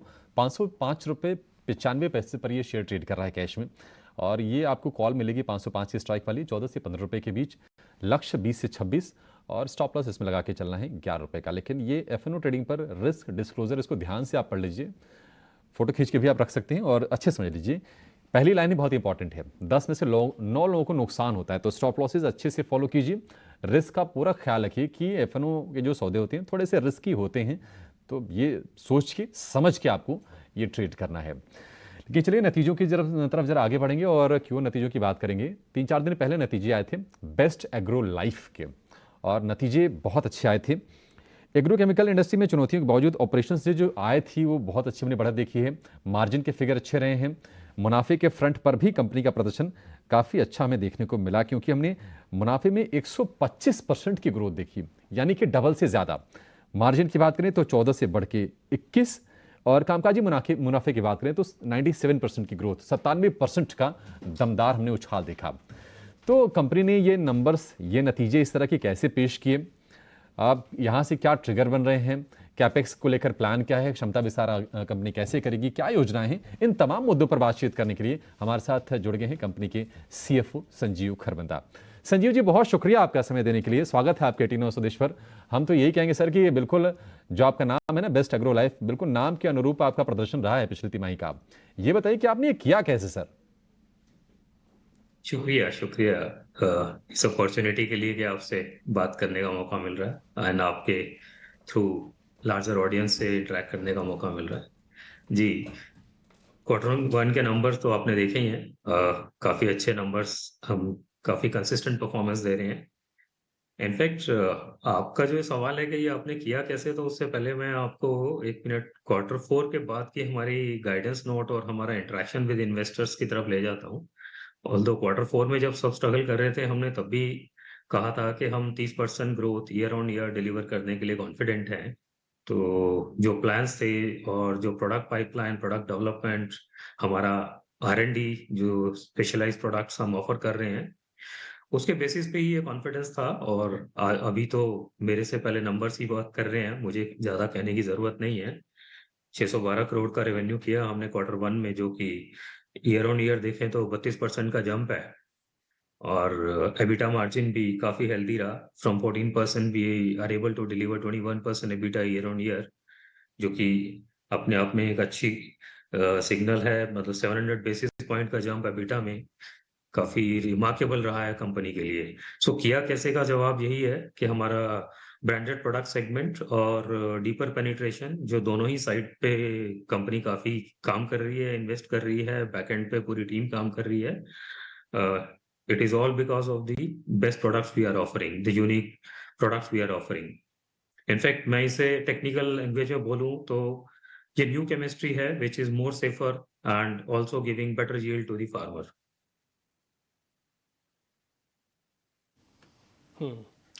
संजीव सर, जब नंबर्स अच्छे आ गए हैं तो फिर मैं थोड़ी और अच्छी बातें कर लेता हूँ। जरा कैपेक्स के बारे में और बता दीजिए, फिर आप कैपेक्स और कितना करना चाहते हैं।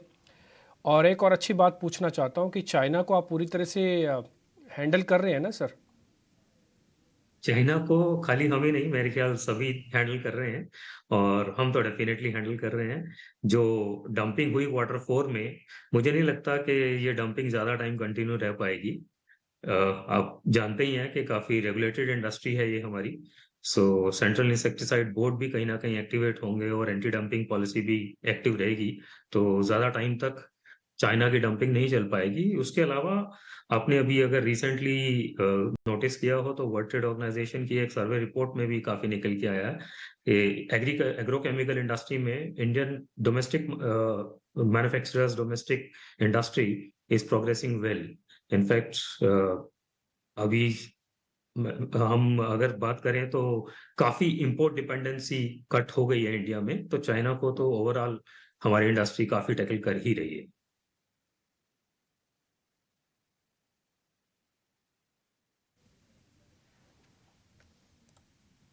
ठीक है खरबंदा, क्योंकि आपने जो टॉप लाइन की जो गाइडेंस अपनी दी थी 30% की, और ये तीसरा कंसेक्यूटिव ईयर होगा जो आपकी ग्रो भी कर रही है टॉप लाइन उसी पेस के साथ, ये आगे आप क्या गाइडेंस हमें देना चाहेंगे? शॉर्ट टर्म के लिए तो मैं यही बोलूंगा, ईयर ऑन ईयर 30% की ग्रोथ काफी हम कॉन्फिडेंट हैं। अभी तो Q1 के नंबर्स आए हैं, तो फाइनेंशियल ईयर 23-24 में we are confident and capable to maintain this growth momentum.